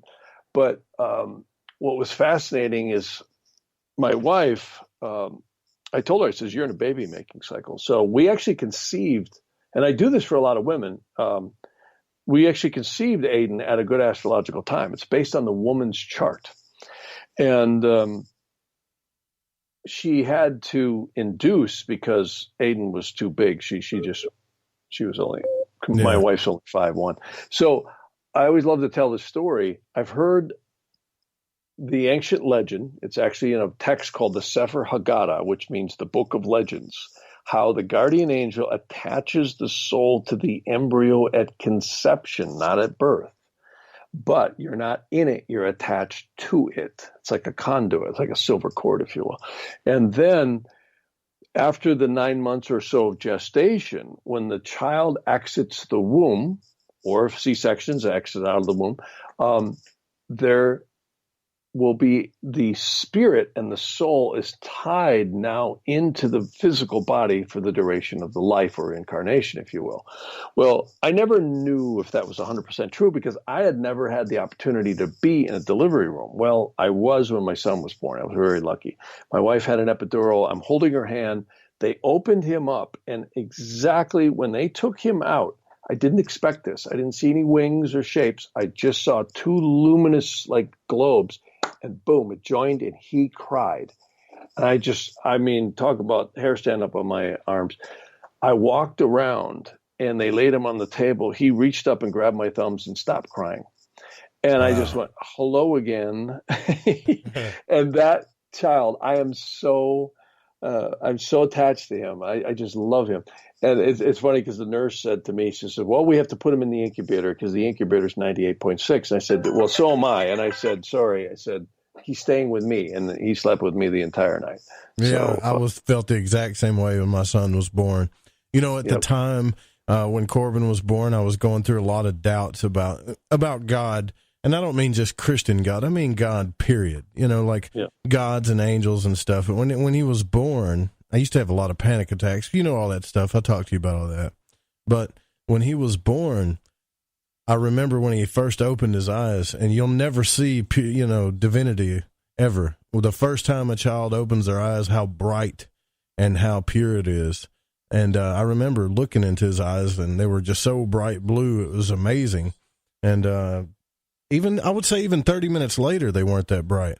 And I remember like a voice inside me going, do you believe now? And it was hard for me to hold it in, man. It was really emotional. Oh yeah. Yeah, that's cool. Yeah.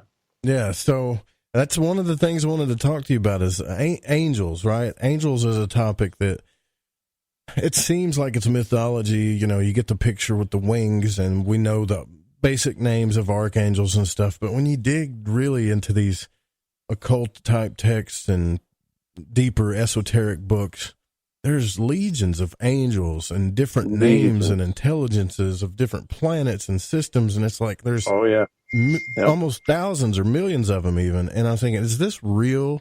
Or are they just giving names to where does this stuff come from? You know? Yep. Well, that's an interesting topic too. There's codexes, there's ciphers that are absolutely amazing. When you start looking into things called gematria, notricon, these are deep, deep secrets that have long been lost. I always tell people about one text in particular that it's still extant. I have a lot of this stuff, and I have to tell you, I have found in clearing places and banishing there and helping people get rid of certain energies. There's certain sacred geometry and combinations of Hebrew and Aramaic that are exceedingly powerful in numerology. The Psalms is one example. There's cryptology in there. There's certain combinations using ciphers of words that are derived from each of the phrases and or words. Like here's a simple example. Take Exodus. There is 72 angels that rule each quintessence of the zodiac. A quintessence is 5 degrees. So if you take 5 times 72, what are you going to end up with, right? 360. So here's the point. Those 5 angelic groups, which are at the center of a lot of magical grimoires, which I think is exceedingly dangerous. But if you take the Bible itself, you will find that those 72 names are derived from the first 3 verses they're not the first, but there are 3 verses in Exodus where they're taken using gematria and notricon. There's a cipher in there. There's many ciphers. There's Akbeker. There's, again, all these different types of ciphers. There's like 22 combinations of them. And the scriptures are full of this stuff. In fact, they actually say wherever a particular attribute or name of God is written, there lies the office of a particular angel. And all the angels of God have El behind them, like Aleph Lamed is El. That's how you say it, like Raphael, Gabriel, Oriel. All the El suffixes means it is of God. And there is so many legions. Underneath the 4th hierarchy, there's also a negative tree of life, which goes down into all the cast down, or you could say unredeemed spirits. Right? Well, that's different. The clip-offs seem to blend with, that you could say that's part of it, the clip-off. But I'm talking about the 4th hierarchy of fallen angels. There's some pretty heavy-duty stuff there. You've got Lucifer, Satan, Belial, and Leviathan. There's 8 beneath that, and then there's legions and legions and legions underneath each one of those. But then when you go the other way up, the first set of hierarchies beneath God is believed to be the seraphims, the cherubims, and the thrones. And your soul is believed to be created way up, just beneath God, somewhere between the seraphims and the cherubims. No one really knows, but that's where it's believed your soul comes from. And souls are very magical, divine things that are far different than our conscious minds and our thinking mechanisms, or spirits, if you will. And they actually have this stuff. There's a number of amazing texts, an English translation. It's called the Sha'arei HaGilgam. Sha'arei or Sha'ar means gates or gate in English, and HaGilgam means cycling of the souls. And in this, it speaks about how there's 5 levels of the soul. The conscious mind that we think with and rationalize with is often referred to as the nefesh, which means it's the lower portion of the soul. Right. And then you have the rosh, which is the spirit, which is kind of the interblending between what maybe psychology or psychiatry would call the so-called subconscious mind. And this goes on and on up into 5 layers. And the goal is to purify this lower conscious mind up into this upper spirit, which is called Rosh and Neshma. And what's really fascinating about this is that in order for a soul to escape out of the reincarnational processes, they have to go through a little planet called Binya, and Binya just happens to be Saturn. Well, Saturn's also the last visible planet to the naked eye. So that's why Vedic astrology and the ancients really only paid attention from Saturn in. You're talking about the Sephiroth Bina or Binya? Yeah, Binya, right. Yeah, the one that corresponds with Saturn. Okay. That's right. That's exactly right. See, and Hokmah means wisdom. Right. So there's all these layers to the soul. And what's fascinating is different people are at different places in their evolution. And, there's all kinds of theories out there by the Tibetans and the Rishis and the Lamas and all the, the Egyptians that there's certain times we have to incarnate before we purify. I don't know if I buy that because, again, I don't claim to know, and I don't think anyone drawing breath fully knows. I think it's really a matter of purification of karmas, and I think it relates to this. But what I would say, there's a karmic genealogy that you can't get from regular DNA, and that is there's a reason we come back and we are born to the ancestral lineage we are. And it's not genetics, even though that might play into it. But I think it's karmic genetics, if you will, if you want to refer to it in I'm some telling way. You, Jeff, I know your opinions on magic, and I respect your opinions on magic. As a matter of fact, when I talk about that subject, magic, right, I always have you in the back of my mind because you were one of the first astrologers I met. It seems like I meet really good magicians and I meet really good astrologers, but they don't, because they're both lifelong studies. I mean, it's hard to find both. But some of the stuff that you talk about is in these magical systems, like sure it is. Yeah, absolutely. What was I thinking about? The squares that you use to clear properties with, some of the sigils and stuff. It's just, I think when people get into things like you cut out a lot. What did you say just now? Well, the squares and the sigils and things like that they use to clear, that you use to clear properties. I think. Well, it also helps seal it. Yeah. Right. And I think I think still people should go slow with it. That's why I say, and I know you'll back me up on this, people should go very slow with this stuff, I think. Well, what's one of the, I think, most compelling warnings by some of the old rabbinical texts, and they're right about this, is that they'll get some result playing around with magic, but I think it's exceedingly dangerous because most of them, in fact, we hear it in the same message with Christianity. If anyone follows that, what happened? He went out in the desert for 40 days and purified. Well, if you go back into these texts, most of them, the internet keeps cutting out. They led extremely stoic and spiritual lives and attracted upper angels. See, the problem with all this magical stuff is it's exceedingly dangerous because the lower unredeemed spirits will always trick you, and a human being has no power to control them. So people playing around with all these rituals and grimoires, it's the highway to hell, literally. The true way was to purify, and there's actually a text that supports this exactly, from the spring equinox to the fall equinox, which is known in Judaism as the Rosh Hashanah and the high holidays, Yom Kippur and all that. That was the ancient technique given by God to purify oneself, to have a guardian angel appear to them. That guardian angel would know far more than any human being could ever know, and they would teach one how to control the unredeemed spirits. No human being through any magical ritual or any other technique is going to be able to control these very dangerous spirits.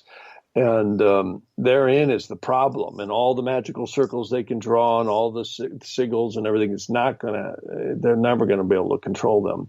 And you can lose your soul. In fact, a lot of people have. Yeah. And, I mean, there's the one thing I will agree with you about that is if you look at, the stuff that's written down, what happens to these guys in the end. I mean, even Solomon, now, I don't know what he was doing, but he gave way to some stuff he wasn't supposed to give way to in that story. Yeah. Then you got Crowley and some other magicians I've followed too, and it's like, yeah, you know, I don't like throwing the baby out with the bathwater, but then again, we have to look at their experience. And so when I look at the system, like the Golden Dawn system of magic, it's great in the beginning. It's all about purifying, like you're talking about, purifying, and it's all about spiritual awareness and consciousness.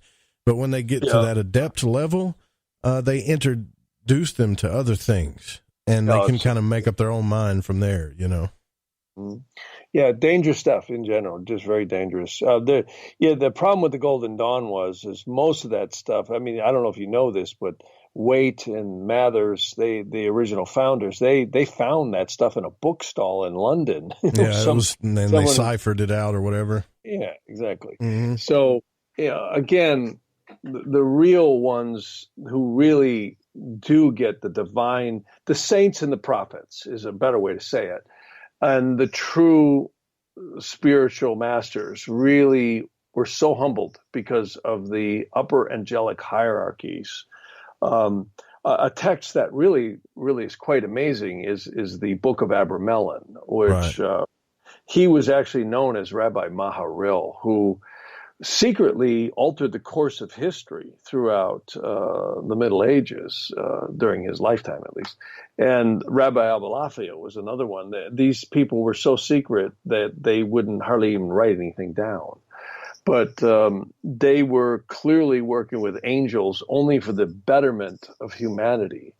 You know, like I had an opportunity to work with Mother Teresa, who was really a nice lady, but I also think she was very unhappy with the way she saw the world and was very much questioning God in some ways. Like, you know, how could God let this all happen? And she was, you know, I think a really wonderful lady.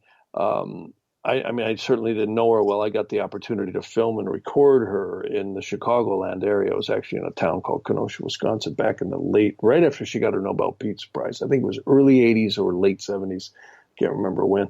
But she was very unhappy. And this is the problem. Most people base success on financial success or material success. And I don't think it really works that way. Not that you can't have that too, but there's you know, leading a spiritual life is often very stoic, and people don't want to go that way. I was mentioning to you a lady who is really got my respect is Anastasia. She wrote, well, she didn't write him, but she had her boyfriend write The Ringing Cedars of Russia. Right. And that series came out, I think, at least 10, 15 years ago or longer. And well, we got to take just a break here, Jeff. Sure. We'll be right back. I do want to talk about that Anastasia story, amazing. As well as I want to talk about the gems that you talk about on your website as well, because I'm still fascinated by that. You guys, we'll be right back with Jeff Harman. Don't go anywhere. This is Lighting the Void. I'm your host, Joe Roop. We're live on the Fringe FM. And by the way, if you're listening live tonight and you're still wide awake after this show's over, The Secret Teachings with Ryan Gable is coming up after the show. We'll be right back.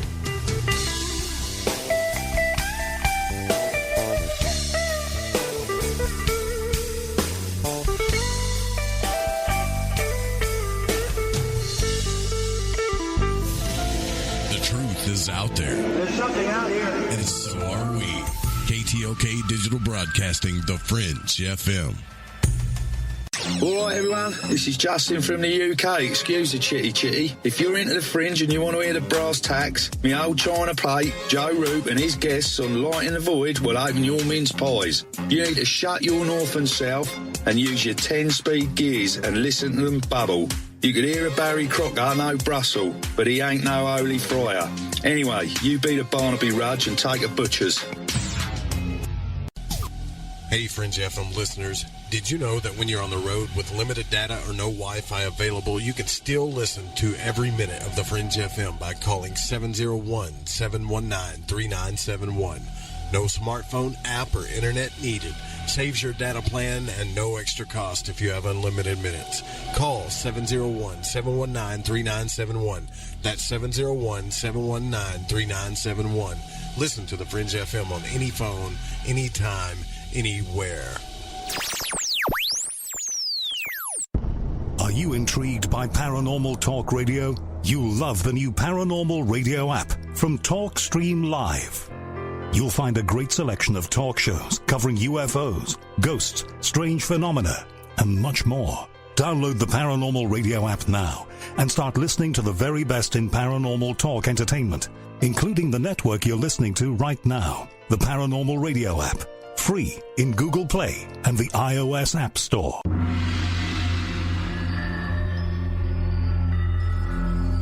Greetings, galactic community. This is Suzanne Ross, host of Sci-Spy Radio, every Wednesday evening from 5 to 7 p.m. Pacific. Join me for this brand new show featuring a revolutionary new genre, Sci-Spy, merging science and spirituality to give us answers to the greatest mysteries of creation. Together, scientific discovery and spiritual revelation reveal the truth about who we are, where we came from, why we're here, and where we're going. Tune in to Sci-Spy Radio every Wednesday from 5 to 7 p.m. Pacific and discover the truth for yourself at thefringe.fm. You're listening to Lighting the Void Radio. Follow The Fringe FM on Facebook and Twitter at The Fringe FM.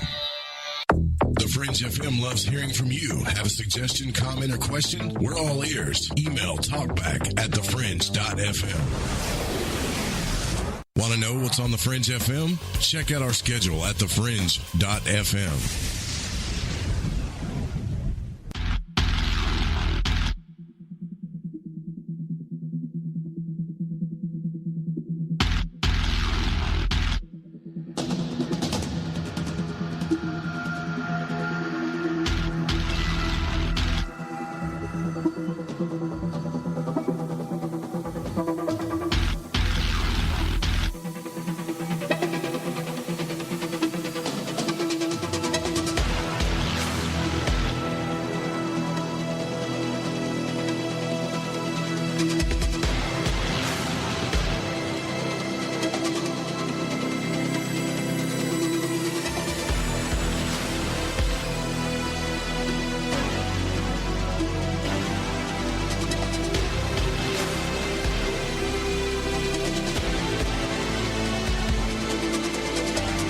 Welcome back to Lighting the Void. We're here with Jeff Harman from jeffharman.com, who is an astrologer, one of my favorite astrologers on the planet, along with Mary.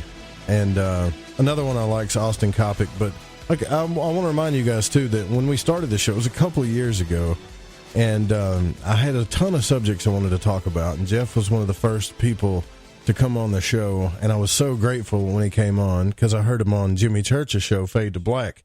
I was like, man, I got to get this guy on the show, and I found Camille's email and got you on the show, and I got to tell you, ever since I talked to you that first time, it's led me down a path of many things. One of the biggest paths it led me down, Jeff, was the Daskalos teachings, which is the only person that I've really talked to on the show about was Daniel Joseph, but this stuff really changed my life. It gave me a whole new look into Christianity and the story of Jesus and how to look at God. I guess you could say it renewed my faith in Christianity as a whole.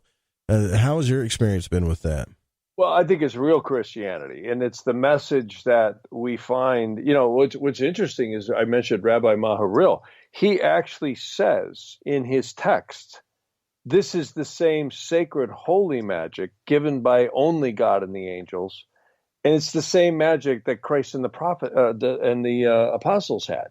So that's interesting because, you know, oftentimes you find in more ancient Judaism, they never want to acknowledge Christianity, but yet there is an admission of that.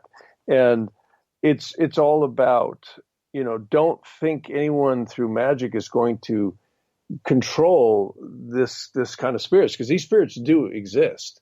In fact, what's fascinating is even in the Vedantic stuff, meaning the ancient Indian and Tibetan stuff, they talk about them as deities. We call them angels in the West. And deities is a much broader scope term, because a deity could be one that is very positive. It also may be one that isn't, or has multifaceted properties. And, we kind of divided in the West more of angels, archangels, upper angels, and there's all these different nomenclature to put on them. And then the unredeemed spirits, Lucifer, Satan, Belial, and Leviathan, and all the legions beneath them. So, and this stuff was very specific in Scripture. There's actually suffixes that show which ones were to the good and which ones to the evil, or which ones were mixed. So it's really complex stuff. And the numerology, that's why I always, say to astronomers, they always laugh at astrology, because they say, well, the constellations don't line up and it doesn't make any sense. And I'm like, well, I agree. It never did line up. In fact, when you look at all this stuff, it's really relegated more to the geometry of the solar systems in its movement and cycles, and the angelic hierarchies that form the zodiacal belt around the Earth, and of course the solar system, as well as the sidereal systems. So it is very, very sacred stuff. And when you start doing all of this, and you hear about a guy like Daskalos, who talks about how, and for anybody listening, Daskalos is a nickname for a man who lived, I think he just passed away in 2001, in a little suburb of Nicosia called Strovolos. And one of the best books to introduce yourself to him is a book called The Magus of Strovolos, written by Kyriakos Markides. And in that book, he speaks about how he was able to magically heal people, take disincarnate souls that were possessing living people, which is a big topic. Also, we call them ghosts. And he talks a lot about what happens to us when we exit the body known as death. And the religions have done little to shed a lot of light on that, though some have, to their credit. But I think Daskalos probably, like you said, Joe, is one of the most enlightening books that anyone could read. In fact, if I had a book that I could buy 1 million copies and hand them out on the street corners for free, that would be one, because it's like a breath of fresh air to the soul to read that.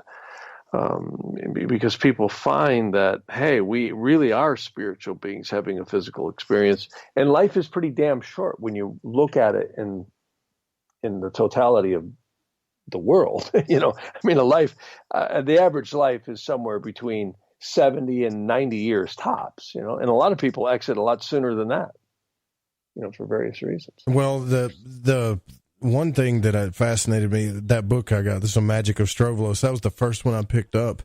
And you start to get the feeling like, man, this guy was the real deal. Because you hear a lot of people talk about gurus and masters and all of this stuff. Like, do they really exist? Well, yeah, they really exist. And he was one of them. He really was, yeah. Yeah, he was really was one of them. And he breaks it down in his esoteric teachings in simple form. It's not like, for any of you guys that are interested in magic or whatever, but you're kind of worried about the other stuff or what, doing something you're not supposed to be doing, I can tell you it's 100% safe to learn what Daskalos teaches. And it's all the fundamental stuff is there. He even talks about astral travel. He calls it absolutely, exomatosis, I believe is what he calls it. Mm-hmm. Right, out of body. Yeah, his two books that you just mentioned are a companion volume that he actually wrote, which is Esoteric Teachings, which is theology, and Esoteric Practices, which is meditations and healing practices.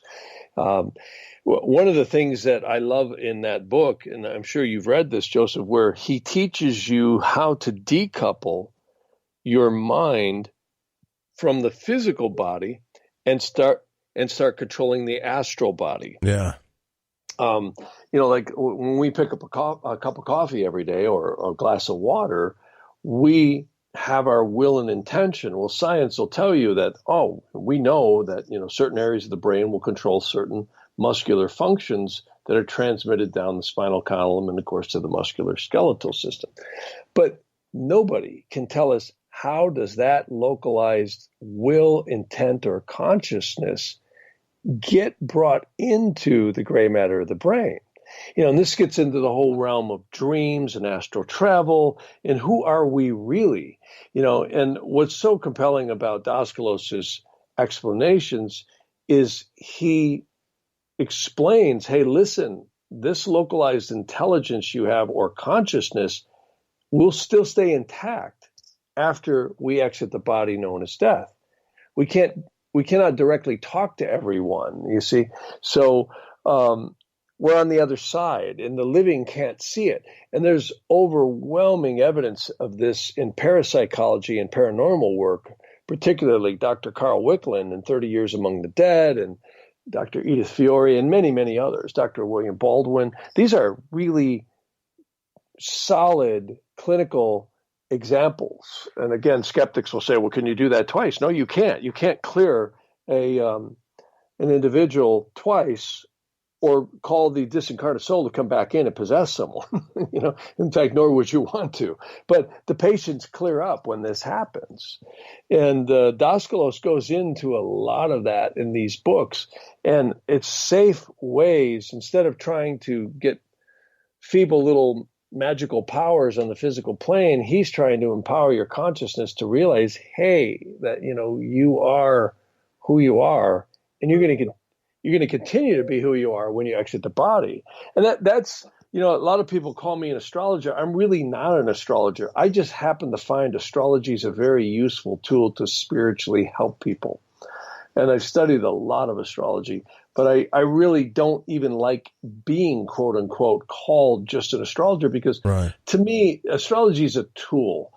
There's many tools. Psychology is a tool. Psychiatry is a tool. Just being rational is a tool. Powers of observation is a tool, because people have free will completely. And that's why I loved Jyotish astrology, is because those ancient astrologies didn't say it was predicting the future. They said it was looking at the science of the light of the soul, which is a lot deeper than predicting the future or just looking at astrology. Because I've seen people, like I've had people with it's actually called a serpent curse, and that might sound a little harsh. Yeah, it sounds scary. Well, it's scary for the individuals, and there's many types of well, there's not many, but there's different types of Kalasarpa yogas. Some of them are very dangerous to the individual soul because they're here actually dissipating the karma in a sometimes very experiential way, which can be negative. And other times they're at the effect of that. And it's all showing where planets are in between the nodes of the moon. See, the moon is a very mysterious little satellite. Not only is, one side faces us all the time, but also when a person is born with all planets in between the south and north node in that succession of sign, that's a much different yoga than when they're born with all their planets in between the north node and the south. So there's great secrets to this stuff. And what I like about Daskalos does not get into astrology at all, if you've noticed. But what he gets into is how we can improve our conscious being or our conscious self and awareness of who we are and what this world really is. I really think, I always say this, forget Trinity, Neo, and Morpheus. This is the real matrix of the souls. And the Vedantic literature actually talks about how the firmament, if you will, referred to in the Bible and the Bhagavad Gita and other texts, ancient texts, is the matrix of angels, or they call them lords of destiny, working on the souls. And of course, we have free will within that. So it's really a very fascinating viewpoint. It's really cool. You know what it does, and it gives me hope that there's really more to this than all of the literal texts and mythology, because when you read things in the Bible, literally a lot of times you're like, man, this is kind of daunting. But when you look into esoteric Christianity about what really happened and that the esoteric teachings of Jesus and things like that, you're like, oh, okay, well, everything starts making sense now. It really does. And I'll tell you something else that I found, Jeff, that you taught me about a long time ago, was before I even looked into this, was the holy guardian angel. Not to know that somebody has this angel that looks over them all the time. That sounds too good to be true, right? But when you read a lot of these texts, and even other texts that Daskalos isn't involved with at all, talk about that everybody has a holy guardian angel. So you got all of this stuff looking out after you, which ought to tell you that there is something truly special about you. You're not just this inferior thing on a trapped prison planet that we all like to think that we are, you know? Yeah, and there's some value. I mean, you know, when you look at stuff from this perspective, it makes us operate with more awareness. You know, people get so diswrought in this world, they'll go get a gun and kill people or do horrible things to one another out of revenge and anger and hurt and hatred for humanity. When you start looking at stuff like this, you realize, hey, there's only one person you're ultimately hurting, and that's your soul. And there's a lot of truth to that. When I see certain conditions in Vedic astrology, it's almost like looking at, wow, that's where this person is on the journey to maybe what the ancient Tibetan and Indian rishis, which are known as priests, used to call moksha. Moksha means enlightenment. It's way cool. You can consciously get your brain around that until you realize the value of that. And Daskalos is certainly one who I think gives us a perspective where we can actually say, wow, you know, this is a lot bigger than we think. You know, most people, they're looking at their financial conditions, they're looking at their health conditions. Like, I have a very dear friend right now. The poor guy has had so much surgery and so much cancer, and he just wants to die. And you can really sympathize. I mean, how many people do we know? We've seen our loved ones, you know, they get old or they get sick, and you see the trials and the horrible things they go through, and your heart just goes out to them, and you look up and you go, God, why would you do that? Well, if we stop and we say, well, wait a minute, maybe God isn't doing anything other than creating a really divine place where life just happens. And the normal evolution of life is birth, growth, maturity, atrophy, and death. No one escapes it. No one. I don't care how much money you got. You can't buy youth, and you can't buy longevity forever. It's never going to happen. Right. So there's a reason for this, and I think when we accept it, and Daskalos has some really healthy perspectives on the way he approaches life. You know, and you've read some of the stuff, Joseph. You could see how humble he is. Daskalos actually had a substantial portion of control of the fourth hierarchy. Markides, and I'm not demeaning Markides because he's a great author and a very scholarly, but I don't think Daskalos was smart enough not to let him know in the Magus of Strovolos just what powers he had. And these are very secret individual soul, an individual soul to have, because if you don't have that purity of the soul, or that maybe evolution of the soul, you're never going to get the keys to the kingdom.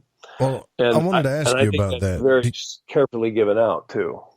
So in every mystery school that I've studied, whether it's the Hermetic mystery school or Eastern mystery schools, any esoteric literature, there's this story of, birth, like you're talking about. You grow old, you die, then you reincarnate, then you just keep going on this wheel. I believe they call it the wheel of samsara. But in every mystery school, I've noticed that there's some type of talk, like in the Hermetic system, they talk about solar ascension, where you don't have the second death, or you don't lose your consciousness or individuality. in the Eastern, they talk about the rainbow body or the diamond body, and you hear all this stuff, and I'm thinking, well, there's got to be something to this whole philosopher's stone deal where you don't lose your consciousness anymore. Have you found that through your studies? I think, I think there's a time, it's referred to, I mentioned in that text, the Shari Hagilgam, where your nefesh, or your lower soul, if you will, some people refer to it as guff, or the physical lower consciousness begins to join with the Rosh and the Neshama. And there is a time when all these incarnations reabsorb into the upper spirit, which is the lower portion of the soul, and then at some point joins with the upper soul. I don't believe anything is not retained ultimately. I think it's all retained. It's all as experience. Yeah, because I've had some people in astrology books I read or even astrologers that I've met told me, oh, well, you're an Aries, so you're a brand new baby soul. And I'm like, Well, I also read another book that talks about a very advanced Aries that's actually been here many times, so I don't know if I buy into that, you know. That's the problem. There's so many books out there, and I've actually found that same thing in different cultures where there's a lot of astrologers writing books to get a name for themselves. And I'm not saying that some of them don't have some validity, but in general, that stuff's beyond.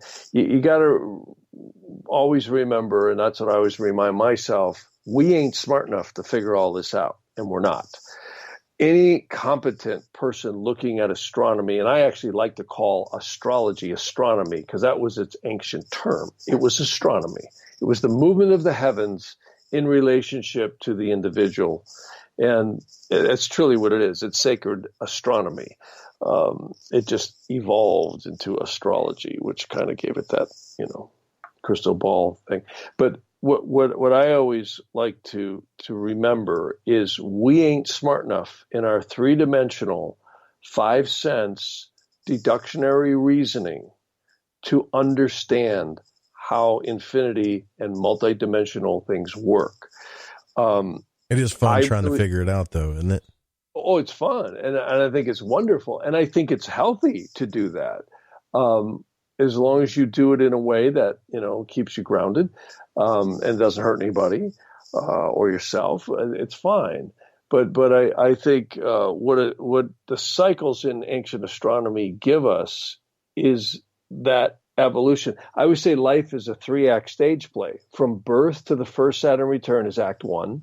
From the first Saturn return to the second Saturn return is Act 2. That's right about 58 or 59. And Act 3 is from the second Saturn return, and if you live long enough, to the third, which is going to be in your mid-80s. And then the reprise, or you could say the end of the ending of the movie is whenever you die. Now, some folks they're not going to live to those ages, but in general, that is what life seems to be, is a 3-act stage play. And like Shakespeare said, we're all actors on this stage called Earth. And I don't ever try and get people to believe in this stuff because I'm not here to convince anybody of anything, but it always gives me good solace if I can help someone see a perspective of where they're at. Right. And, Well, I'll tell you what, I'm going to take a break here, and then if you don't mind staying just a few more minutes, because I really want to talk about the gems, and I promised everybody we'd talk about the Anastasia story, and then we can tell everybody how to find you, but we got to take the top of the hour break here, guys. Fascinating conversation, just as I thought it would be, here with Jeff Harman. The website is jeffharman.com. You guys go check it out, and stay with us. We'll be right back after these short words.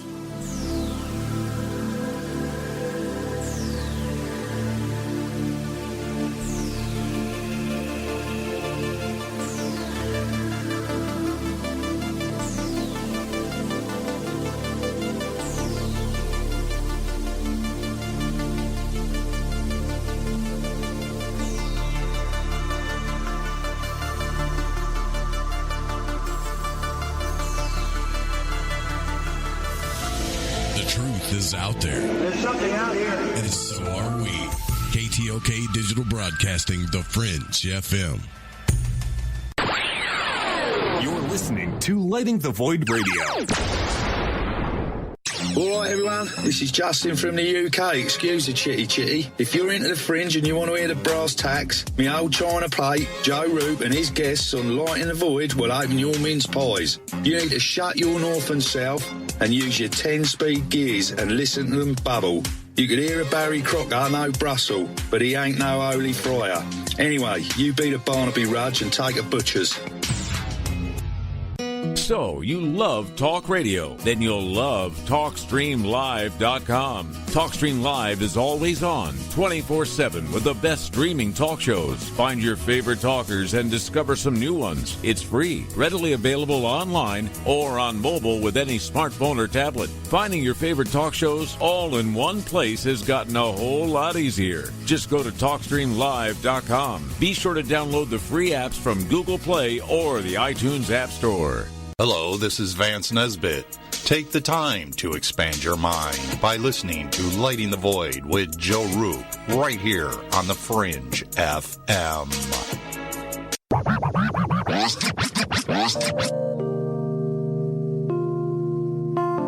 This is Elle. I listen to Lighting the Void because it's interactive radio with good content, interesting guests, and a humble host, sharing his journey through the esoteric.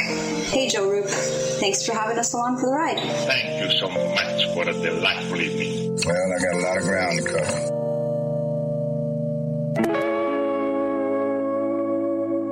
Follow The Fringe FM on Facebook and Twitter at The Fringe FM.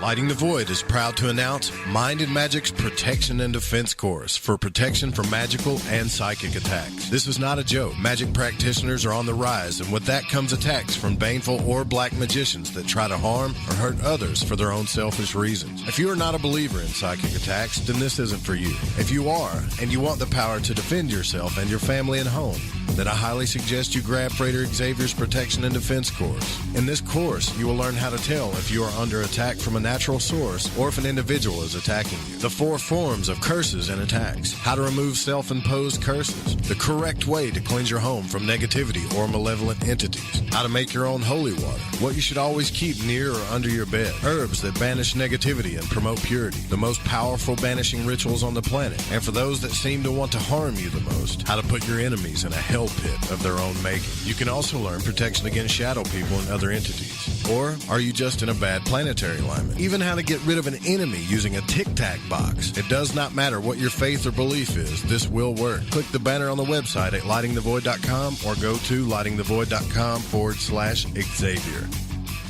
Poor water quality is a major health issue, and it's only getting worse. Municipalities can't keep up, standards have dropped, and pollutants are increasing. Where does it all end? It ends by keeping the pollutants outside of your home with HydroCare's advanced systems available at Wave Home Solutions. No less than the best purification materials and processes have been developed by HydroCare to provide you with healthy, clean water for drinking, cooking, and showering. HydroCare far surpasses the competition in removing chlorine, odors, iron, lead, chemicals, limescale, and much more. Don't settle for less when it comes to your water. We'll take care of the toughest water problems for you, whether it's from a city or well source. Satisfaction guaranteed. For more information, call 888-997-WAVE. That's 888-997-WAVE. Or go to bestwater123.com. That's bestwater123.com. Wave Home Solutions for a healthy, comfortable home. Want to know what's on The Fringe FM?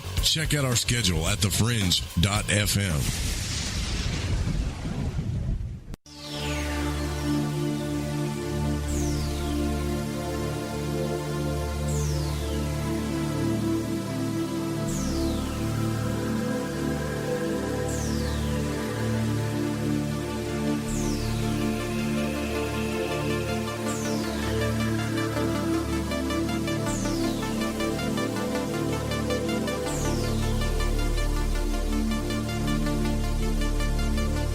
Surely you guys don't think that the planets out there that are just revolving around in these crazy ways that look like actually an atom and all the stars out in the universe and all of the stuff isn't just floating around out there for nothing. I hope that by now you do realize that it's out there for a reason. And talking to Jeff Harman kind of helps me realize that.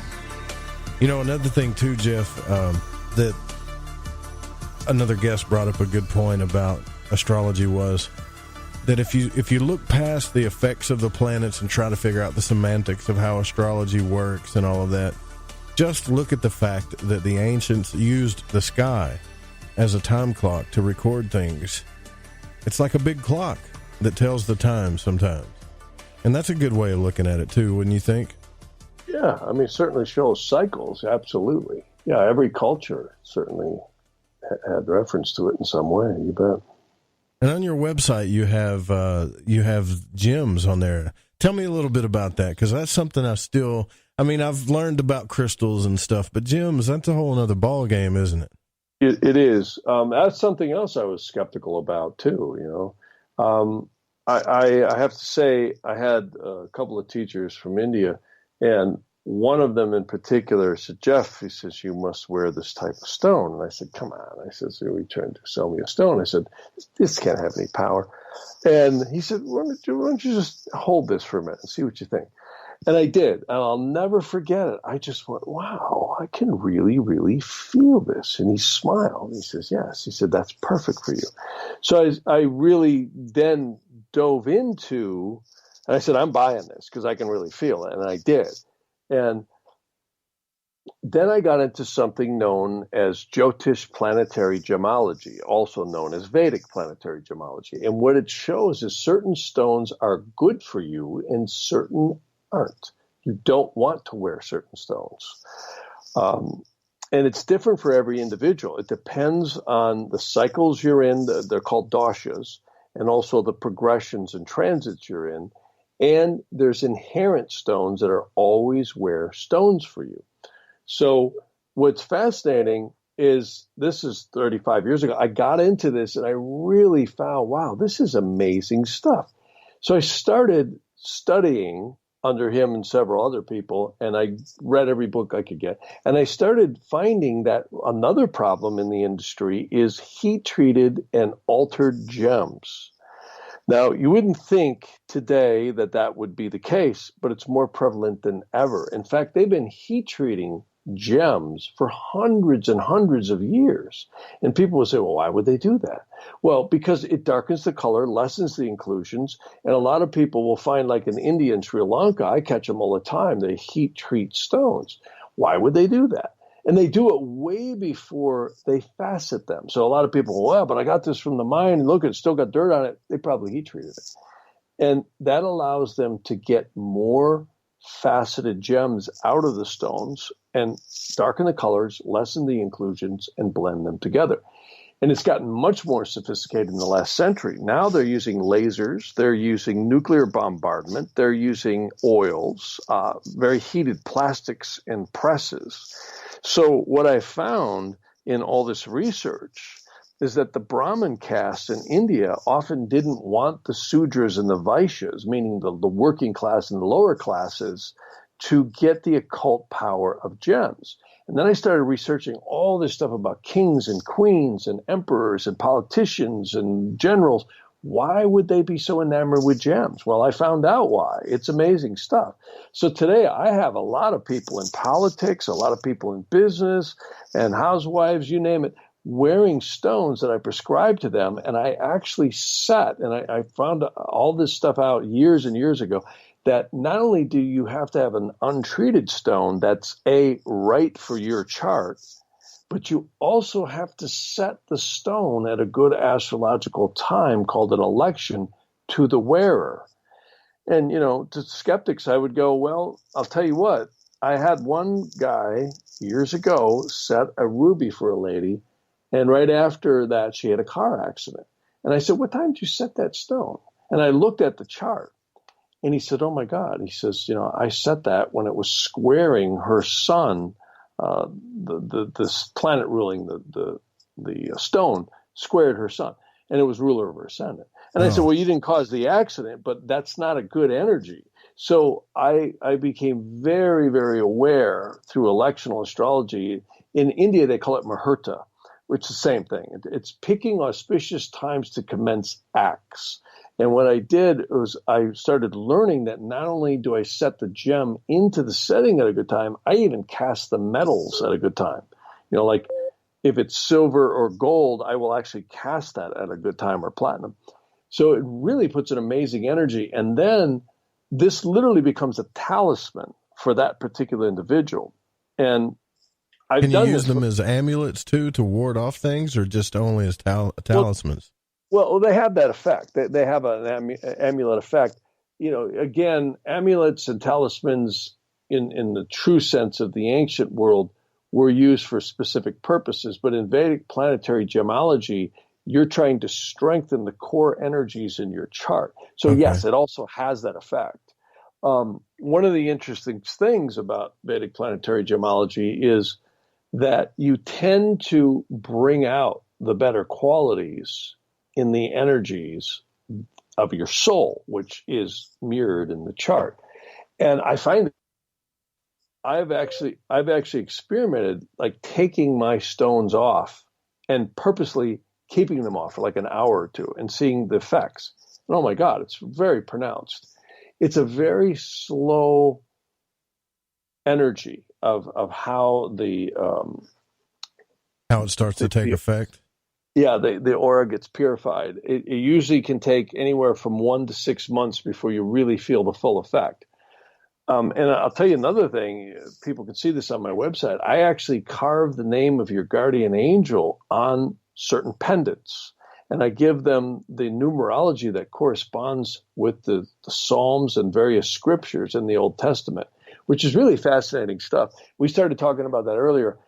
If we could, all the English translations, even though they may be fine, you can't transfer the secrets that are held in that ancient Aramaic and Hebrew. You just can't. There's ciphers that do not translate into English properly, and they don't. And you certainly, that's why many people read the Bible, and there's a lot of truths in it, but there's secrets upon secrets upon secrets in there that no human being will fully ever understand. I totally believe you. Like last night we did I don't know if you heard it at all. We did a show about, you know, what is or who is Lucifer. And I looked at the Hebrew text for the name Lucifer. And you know, I've started to figure out how to read Hebrew a little bit. And I'm like, how did they get Lucifer out of that? So it was almost like, well, they just had to translate it in the best form they knew how, I think, sometimes. Well, the King James Version of the Bible, I think out of the 47 translators or 40-something translators, only 2 of them were Hebrew scholars, or 3 of them. And 1 or 2 of them died before it was completed. Wow. See, so yeah, and then you've got stuff that came in, you know, the Septuagint and all these different versions, and there was executive decisions made too when the New and the Old Testament were placed together. Like the church will not hear about certain texts that have a lot of efficacy, you know, like the Book of Thomas. There's lost books of all these, you know, the Nag Hammadi library, the Dead Sea Scrolls, and there's many other ones that they won't hear about or incorporated in. It's pretty much set the way it's set. And we see even the Psalms. So when you go back farther, there's a text called the Shemush Tehillim. The Shemush Tehillim means Psalms. That is what the Hebrew equivalent to Psalms is. That's where it came from. That's where it came from. And what's so fascinating is when you start getting, there's an English translation out. It's got a bunch of mistakes in it, but it's still pretty good.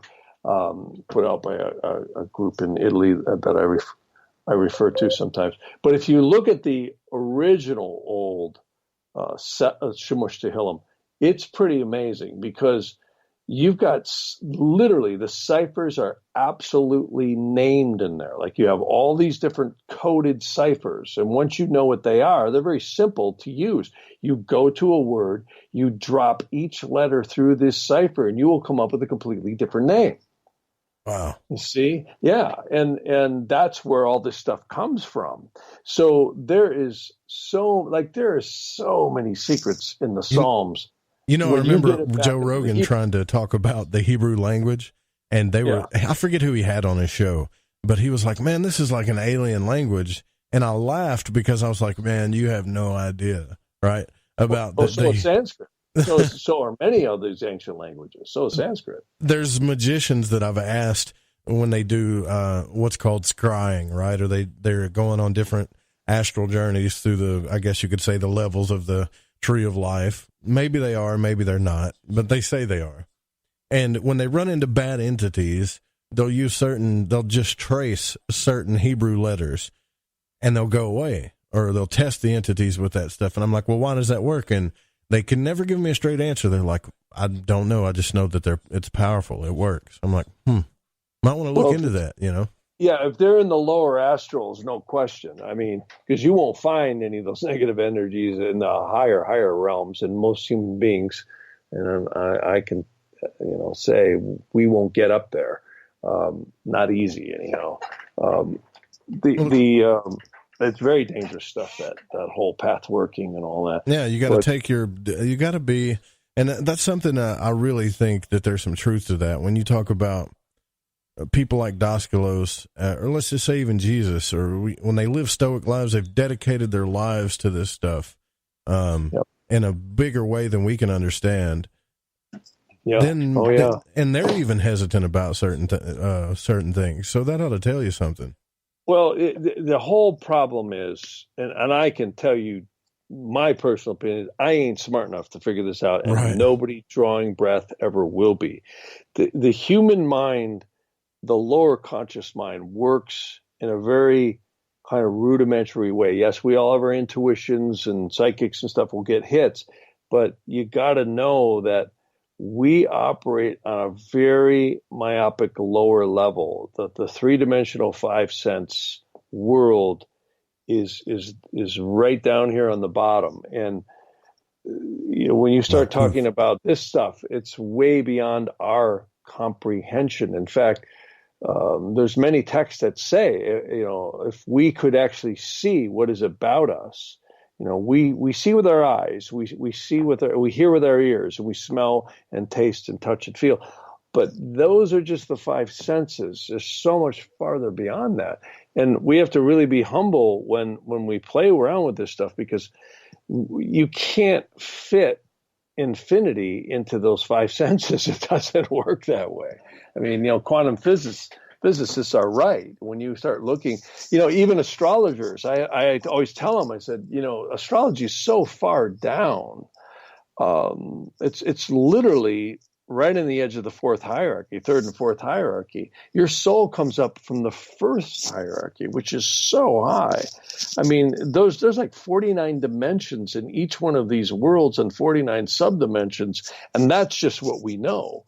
And then, so the firmaments referred to in the Bible are way the heck down, hundreds of dimensions down. And when you say these levels, are you talking about using the tree of life, let's just say, as a reference to the levels? Yeah, that's one way to look at it. The tree of life works nice because it's a way for us to get our small but feeble minds around them. This is so vast that, it's beyond my comprehension or anyone else's ultimately. And we can only theorize about it. So, and many people in Hermeticism will talk about vibrations like the Kabbalion and all these different texts, or they'll talk about things in various ways, but it all has to be described in some three-dimensional 5 sense vernacular. Gotcha. And it's not that way, you see. So the problem is, for us to wrap our brains around it, we have to somehow communicate in that way. And when you look at astrology, it doesn't get kicking into way, way down, hundreds of dimensions down. And then that's the rotating galaxies, the amino acids, all the stuff science is rightly categorizing and talking about. Our solar system and where we're at is way, way, way down on the totem pole here and that's only where the Earth is. And I believe there's many places that are different than Earth that life may be experienced in, maybe not even this realm or dimension. Sometimes, Jeff, I think after we die and we go to wherever we go, we look back on our life and we'll probably say, Boy, I really thought I knew something, didn't I? You know, we don't. That's you're being a wise man right now, Joseph. Yeah. And the more I get to know, the more I know that I don't know. And that's why when I do readings for people, I'm very careful, not to make erroneous statements or just to help people from a point of humility. I mean, it takes me 30 minutes minimum to really study all the cycles. And that's with powerful computing tools that I have today. I mean, my God, when I first started studying this stuff, my mom and we were casting charts by hand. The first Vedic astrology I was learning. Ephemeris or whatever? Yeah, you told me about that. Yeah, well, we'd sit there and draw charts by hand with pencils and then, grab a Panchanga for Vedic astrology or the ephemeris in the West, the tropical. And, 20 minutes you got done calculating a chart and figuring out the basics of where everything was. I mean, now a computer program can do that same calculation in seconds. It's done, and more accurate too, I might add, because you've got the reliability of tools that are just plain more powerful, more accurate. I mean, I could never, 30 years ago, do what I can do now in a half an hour with these powerful tools. But even then, it's still just looking at the cycles that are happening. Scratching the surface. Yeah, exactly. But there are miracles that happened. I mean, like before the show, I was telling you about, which is a hot topic right now, about the 3-year-old boy that was missing in the woods for almost 3 days. And he said that a bear kept him safe. Amazing. And some people don't really believe the kid. Some people do. It's a hot topic right now. But you brought up the Anastasia story, and we never really got to finish that. Well, and see, that's why I'm really careful with astrology, because astrology shows the cycles on you. But trust me, God and the angels or the forces are far above astrology, far, far above astrology. And, we have to keep that in mind. Your soul is hundreds of dimensions created above anything that the firmaments have or the celestial energies. And, like Anastasia and forces that I think that's why prayer and meditation really does matter, even though we can lose faith sometimes.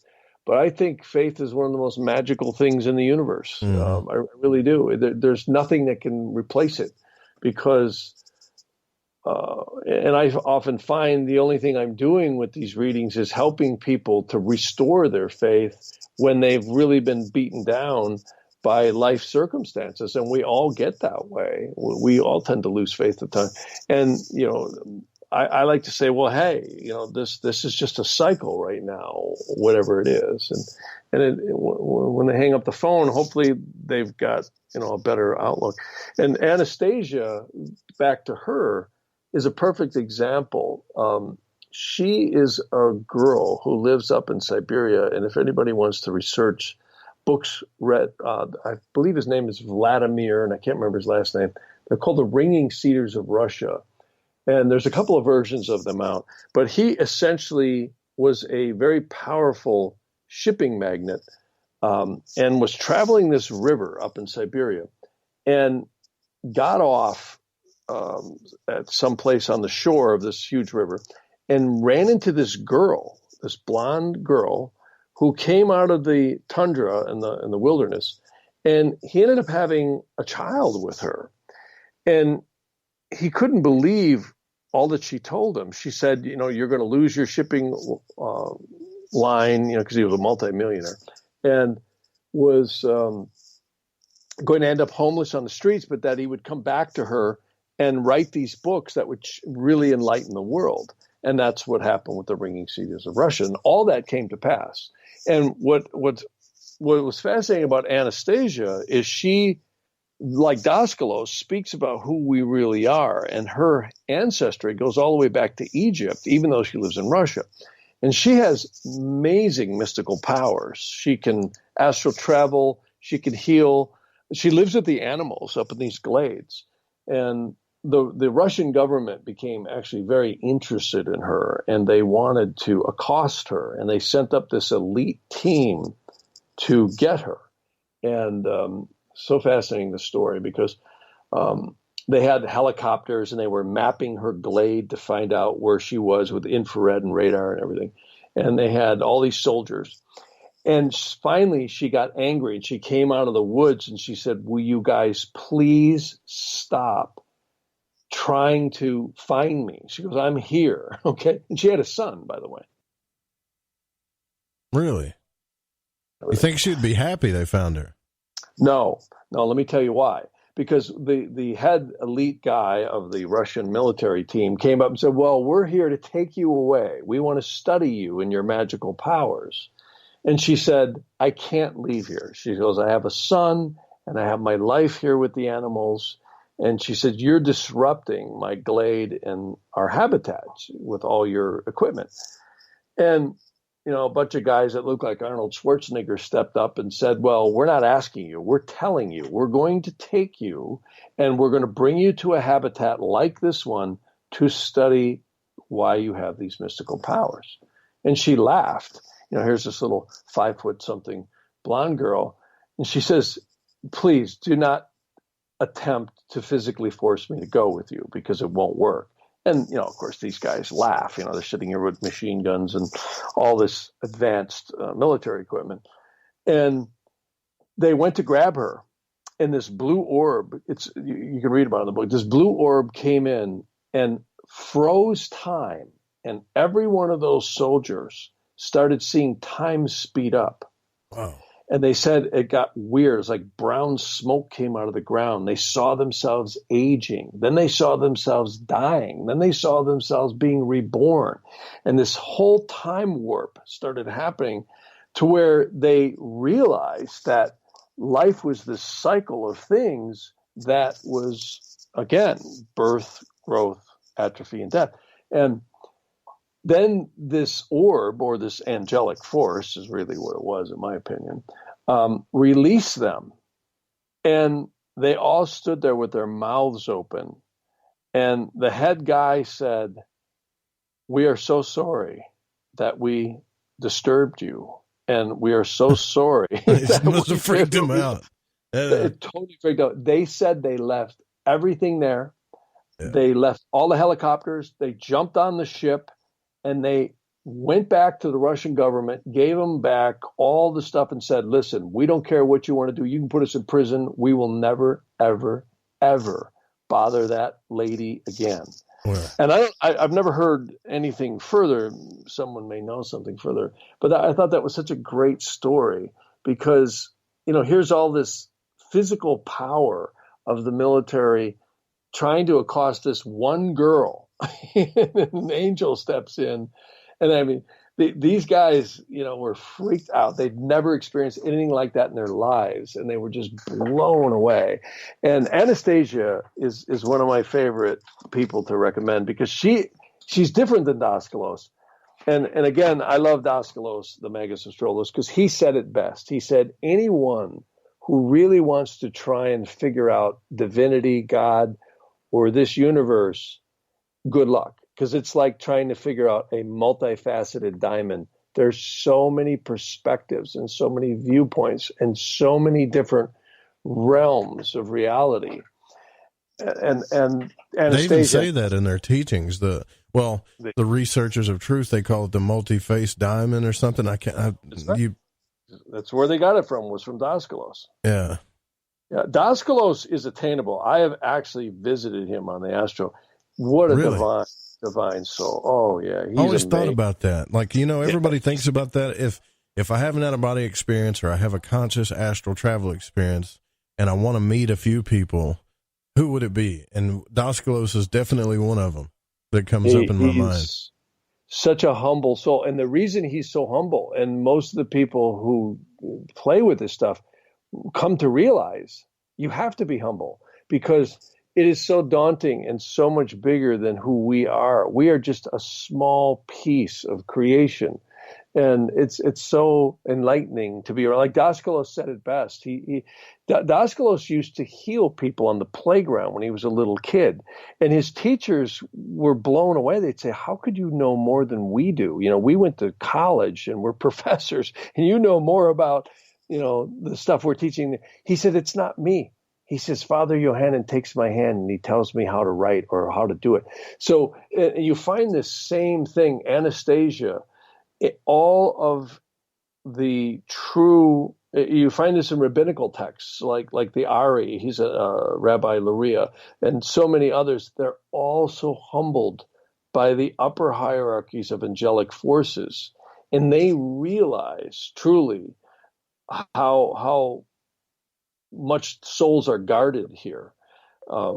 It's always, titillating to talk about the evil spirits and unredeemed spirits, but we don't realize how protected we are. And when you get around, hearing what these people say and how humbled they are to be in the light of those upper divine forces, they realize just, how precious life is. It really, really is. And how vast this whole workings is. Any scientist with an IQ above room temperature will tell you, hey, everything around you is energy. It's all just energy.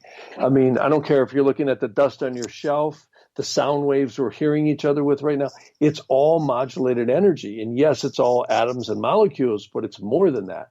There's transmission of energy. I mean, the finest physicists drawing breath right now cannot tell us what energy. Yeah, they have a problem. And they also have a problem with consciousness.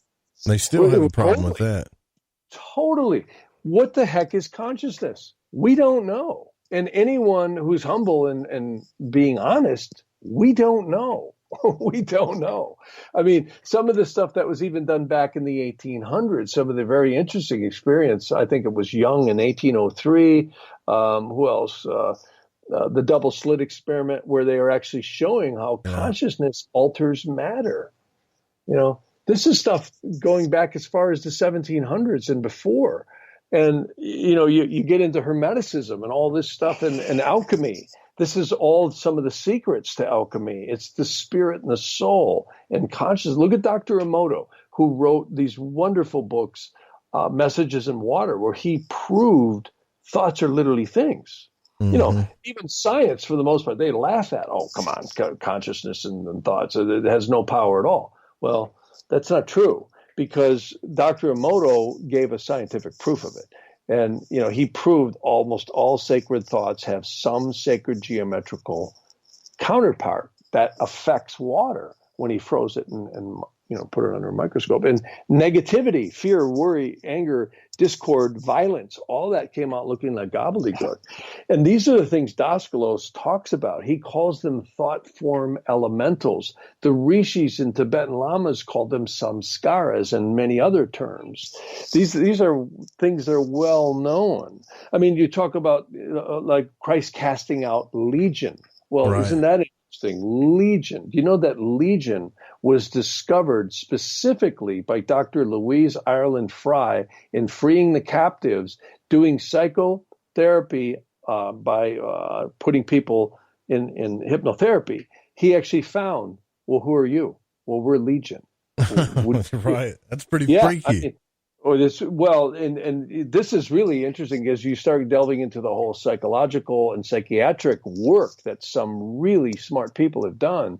And you start finding out all this stuff about ghosts and disincarnates and angels and spirits and it's all true. And it's all hidden behind the veil of our perception of reality. You're so right about that, because right now I've been studying a lot of Carl Jung here lately. Oh, amazing stuff, yeah. And his book, Dreams, Memoirs, and I forget the name of the book. It's one of them that I'm reading right now.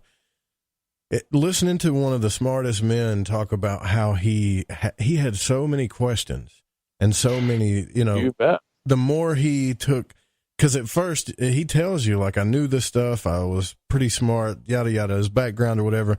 And then as he keeps delving into these spiritual realms, or you could say dream realms or whatever, more questions just kept opening up for him. And he had doubts and all kinds of things.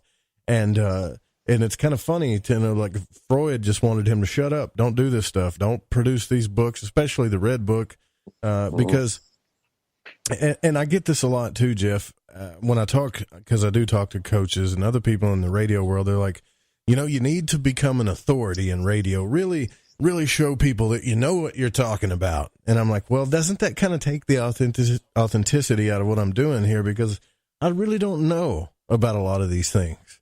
Like I pretend to. That's why I like you, Joe, is because, you know, you're like me. You know that you don't know. And I think the arrogance of some people trying to pretend like they do when they don't, it's much more, I think, dignified for us to say we don't know, and we don't. You know, I mean, to me, that humility is where we all should really be at. You know, and people, you know, we all get drunk with materialism and power and all that. And ultimately, you came in here, and so did I, bare ass naked, and we're going to leave the same way. You don't take anything with you at all, except your consciousness at all. Think about that. All this stuff, you know, and isn't that what Sermon on the Mount rightly said? Right. Don't store up your treasures where moth and rust can come in. Store it up in of course, it's referred to as heaven, but in consciousness as where you're going to go. And that's so true. And I really think that's, you know, what we see in these the viewpoints of ancient astrology is where the soul's at on its journey. It's really amazing. Like you can see the placements of the planets when they're in very sacred positions and dignified positions. It really shows, you know, where the soul is at. I'm always amazed at that. And there's so many people's charts, you know, we'll never see and never know. But this is a very divine place. I call it the ultimate soul playground. It really is. There's everything going on here you can imagine literally under the sun. I mean, think about the diversity of human consciousness and animal consciousness that's going on here. And that's what's so fascinating about some of these texts, like Daskalos I love. Like he talks about how he would descend in astral travel into these different realms where people had passed away and they didn't even know that they were dead.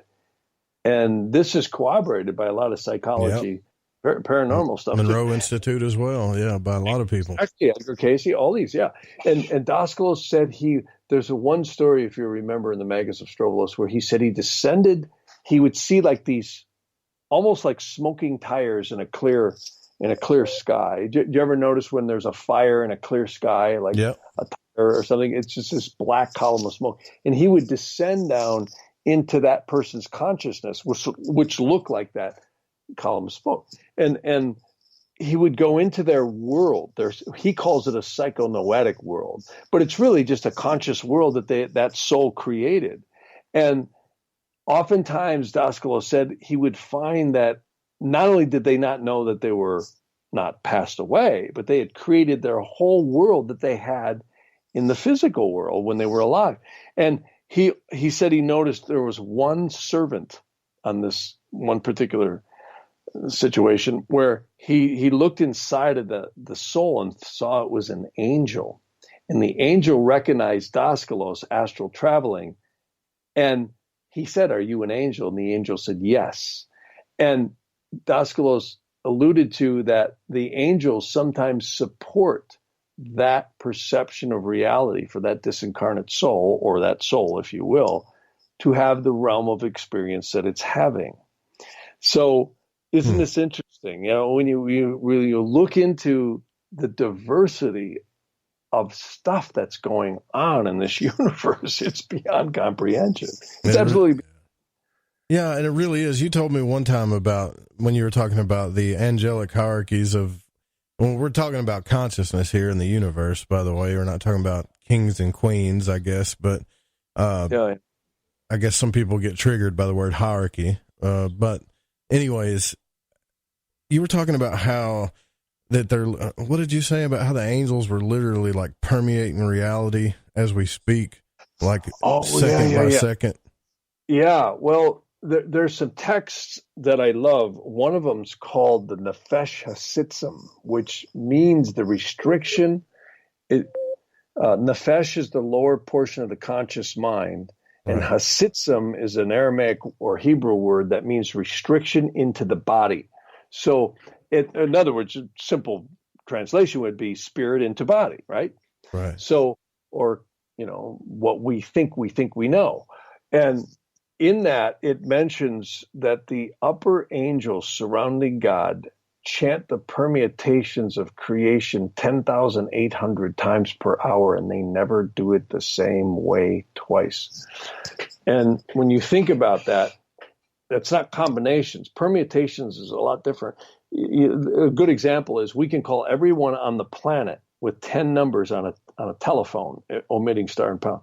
Just think about that. If you start adding in country codes and area codes and all the different exchanges and combinations, you can call everyone on the planet with 10 numbers. Yeah.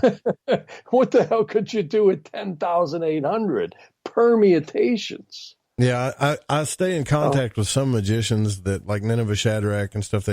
He talks about the jinn and stuff. And again, he's very honest about the dangers of what he's into. But he did tell me, he said, the further back you look into this stuff, he said, it's not so far from quantum computing, like the way they have the structure set up as if it was mathematical. And I said, well, what are you talking about? He said, I'm telling you that these jinn didn't speak in symbols and letters like we do. They spoke in numbers and binary code. And I'm like, that's kind of strange how science has also found, computer code, or what's error correcting computer code in the nature of reality. But still, like you said, that's the three-dimensional mind trying to understand something, I think. Yeah, I think angelic forces work much higher than that. I mean, you look at water, just look at the way the waves move. And I mean, look at this planet. I mean, look at the divinity of planet Earth. Yeah, there's nobody pulling up here with trains, dropping off fuel and oil and coal. No scientist can tell you why in the hell does Earth hang at a 23-degree angle. That's what gives us our seasons, 23 degrees and some odd minutes. Gravity doesn't explain that. It's like tethered in some angle in space. What's causing that? It's almost like this solar system is like a big atom standing wave. If you ever study in physics, there's things called standing waves. And it's like it's locked right now in this particular cyclic cycle. And there's forces holding it there that gravity does not explain at all. And it's quite magical when you look at it. I think life itself is magical. I mean, just the fact that, look at genetics. I mean, science is only beginning to understand some of the mysteries of genetics and growth. I mean, it's pretty divine. I mean, there's no camera as good as an eye. There's no microphone as good as the ear. And, if you go kick your car, you're going to be bringing it in to get the dent pulled out. We heal. It's pretty magical what life is like. And even though it's not permanent, it's pretty astounding. Well, another idea that I've been trying to get across in the show, and it's been hard for me to explain, is that I've had discussions with people like Gordon White and Laird Scranton, is that we think that these things that happen in our dreams and astral travel, and even the visions we have when we think, like if I tell you to think of a pink elephant, you're going to see one, right? So we think that is not real. And I'm not so sure that those visions that we have aren't, real per se, just as real as this. And maybe it's just our understanding of physical reality we think is real. I don't know. I don't want to get too deep with that, but maybe I've been reading Carl Jung too much. Well, you can really bend your mind around going into this stuff. And that's why the reality we're in is one I think we're meant to experience. And right. Isn't that what it all boils down to, though, Jeff, is the experience of life, just the experience. It's pretty amazing when you look at it. And we're all experiencing it through our own perception, too. And that's another issue. It's like you talk to five. Do you ever notice you buy a new car or you'll buy a new piece of clothing, and all of a sudden you start noticing everyone else who has the same things? Yeah, right. Yeah.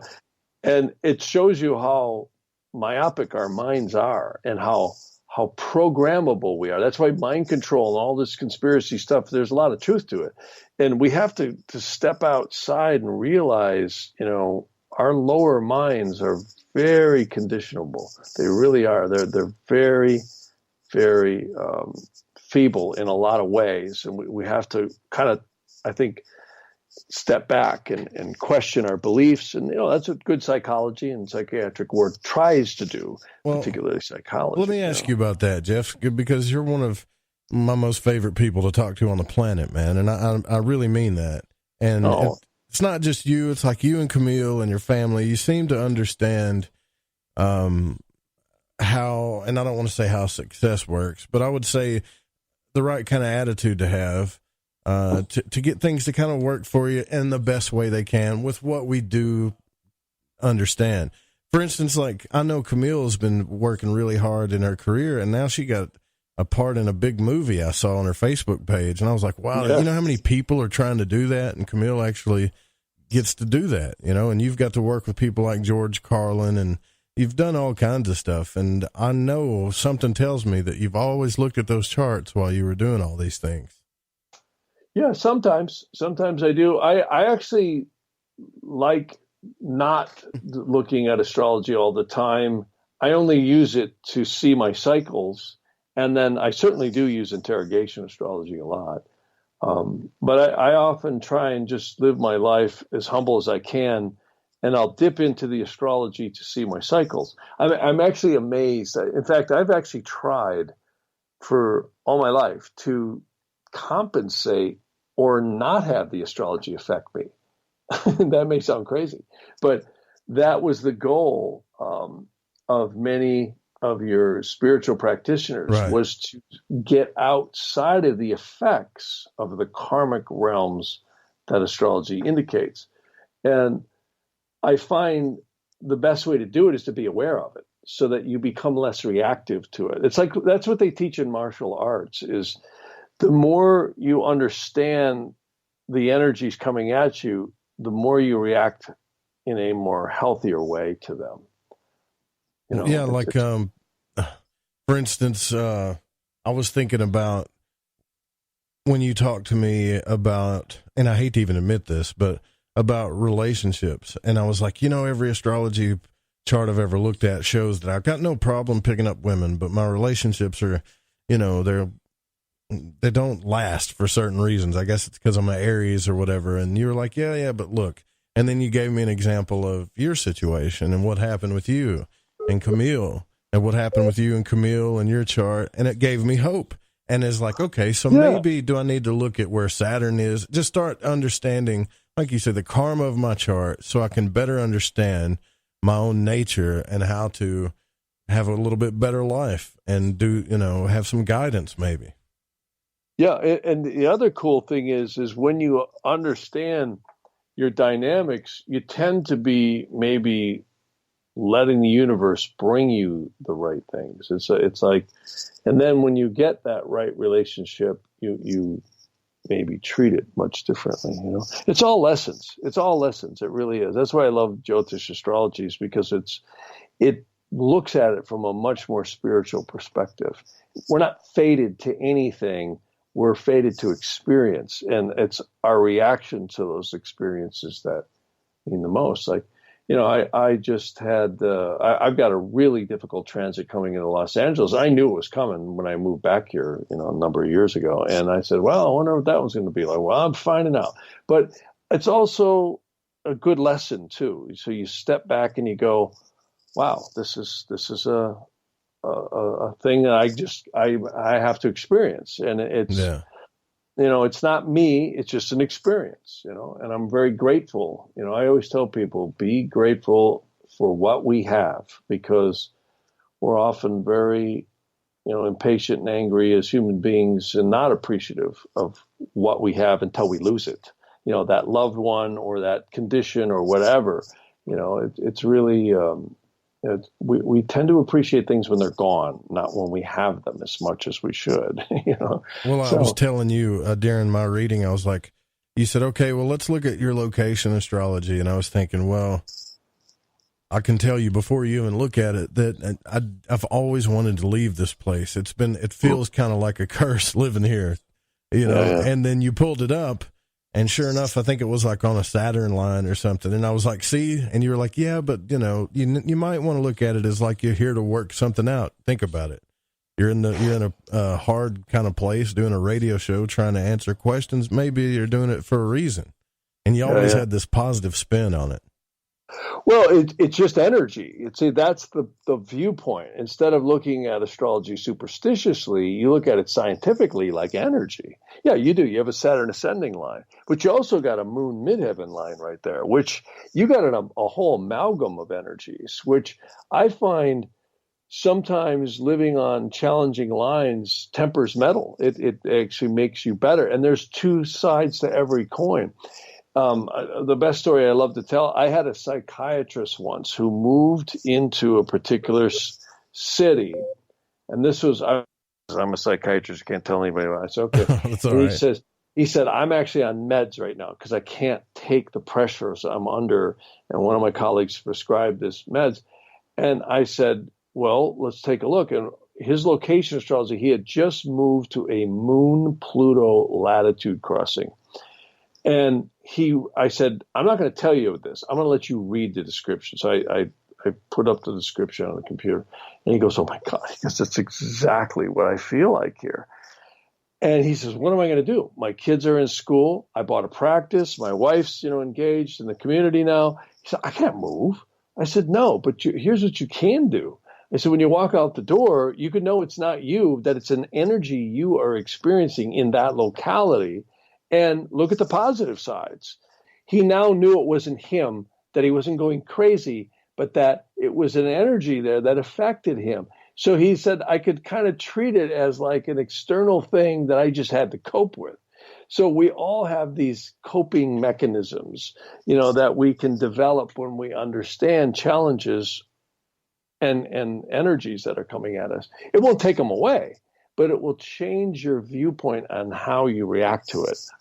Well, the way I look at it is now I'm like, okay, I got some stuff to work out here.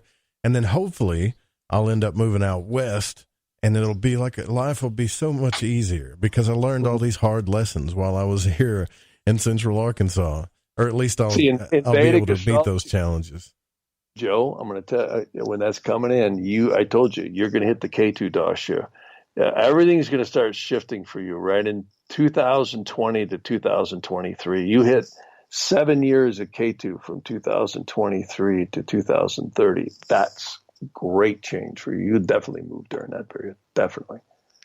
Well, and I can't wait, but I always think about that when I'm going through rough times. Like, maybe it's just the planetary stuff.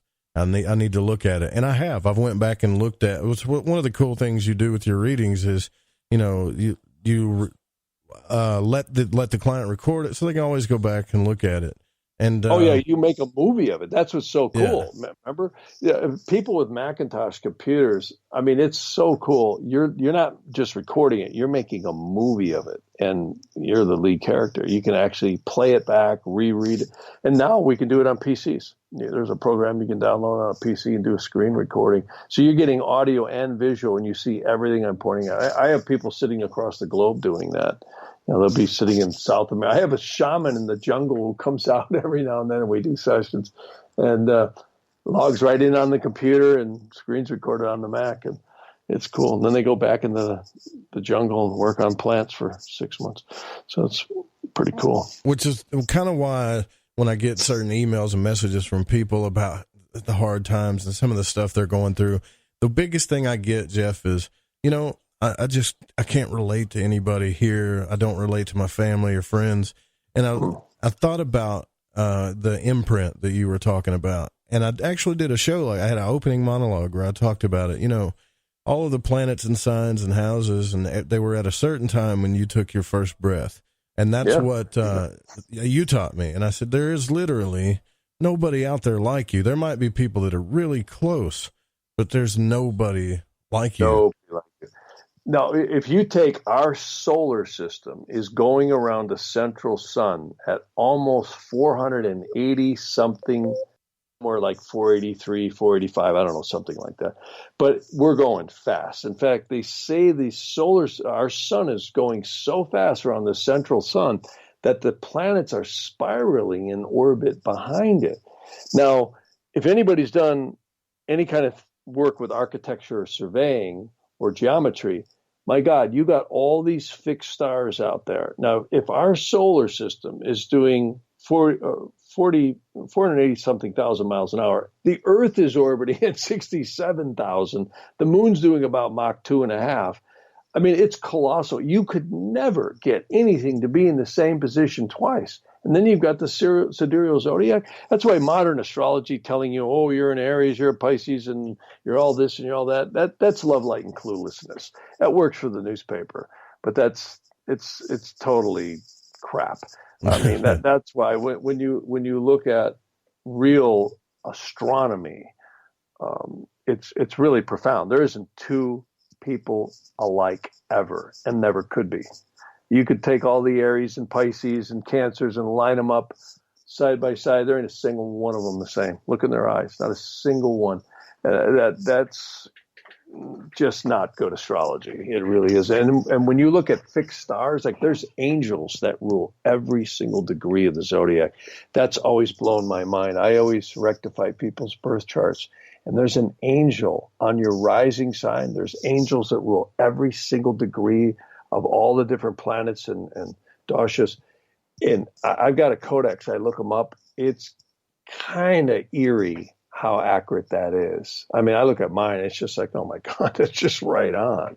Yeah, I mean, you can't make this stuff up. It kind of makes you wonder about free will, right? Do I really have free will? It is. Yeah. Totally free will, yeah. And especially when we get past our lower conscious mind. We're in a reality system here that, we've been learning. That's why I love Daskalos' work, because, when you he's trying to get you to step out of your comfort reality system and start to realize that your consciousness is moving this mechanism called a body. I mean, how many people right now are thinking what your stomach acids are doing to digest the food you just had for supper or dinner or whatever, or regulation of your blood pressure? You couldn't even get a computer to do half of what your body does. They say when you put food in your mouth, science cannot figure out why. When you put it in your mouth, your stomach already knows what acids to produce to digest it. Fascinating stuff. Yeah, I mean, come on. You find a computer that's going to do that. Yeah, there ain't one. Jeff, look, we got to get out of here, man. I did not. This is a very divine mechanism, far beyond what science and our consciousness can figure out. Absolutely, it's been clearly divine. It's been an awesome conversation, and I didn't know you were going to stay the whole show, but I kind of, the conversation gets deep, and that happens. And I really appreciate you hanging out with us on Lighting the Void. Man. It's been a blast. Well, I appreciate your humility, Joe. You're a great radio show host, because you're really, I think your humility and truth is what makes you good. I appreciate that. And you guys, if you want to go to his website, it's Jeff Harman. That's HARMAN.com, JeffHarman.com. And again, Jeff, thank you so much for coming on the show. I really appreciate it. Oh, and me too. The honor was mine. I always have a great time with you, Joe. That was awesome. Jeff Harman, go check out the website. Contact him if you want a reading. I'm sure Camille will get you booked up if you want to. It'll be one of the a life lesson that you'll never forget. You'll really have a good experience with it. Just trust me on that. But don't forget too that the Secret Teachings is coming up. And this show was produced by the Fringe FM and cannot be syndicated without written permission. And music was by Chronox. And the war music was from the public domain. We'll see you guys tomorrow night with Peter Jinks talking about the Thai occult. See you guys tomorrow night. Good night.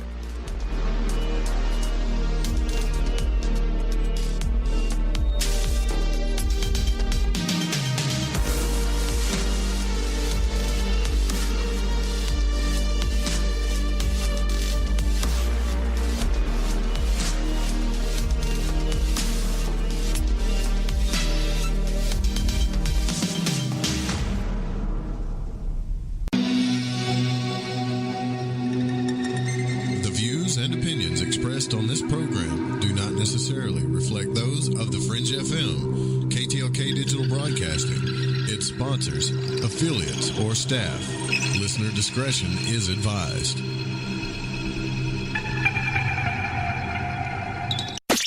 We told you weeknights on the Fringe FM are now even better, and we mean it. Do it live! Where else can you hear the best shows and the best talent? Kick off your evening with our newest host, Alex Exum, live at 7 p.m. Pacific, 10 Eastern. Hang out with me, Joe Roop, on Lighting the Void at 9 Pacific, midnight Eastern. Ryan Gable expands your mind on the secret teachings at midnight Pacific, 3 a.m. Eastern. We're bringing the heat every single night. Fire it up, The Fringe FM. Hey boy there, this is GG from Shift Habits. You're listening to KTLK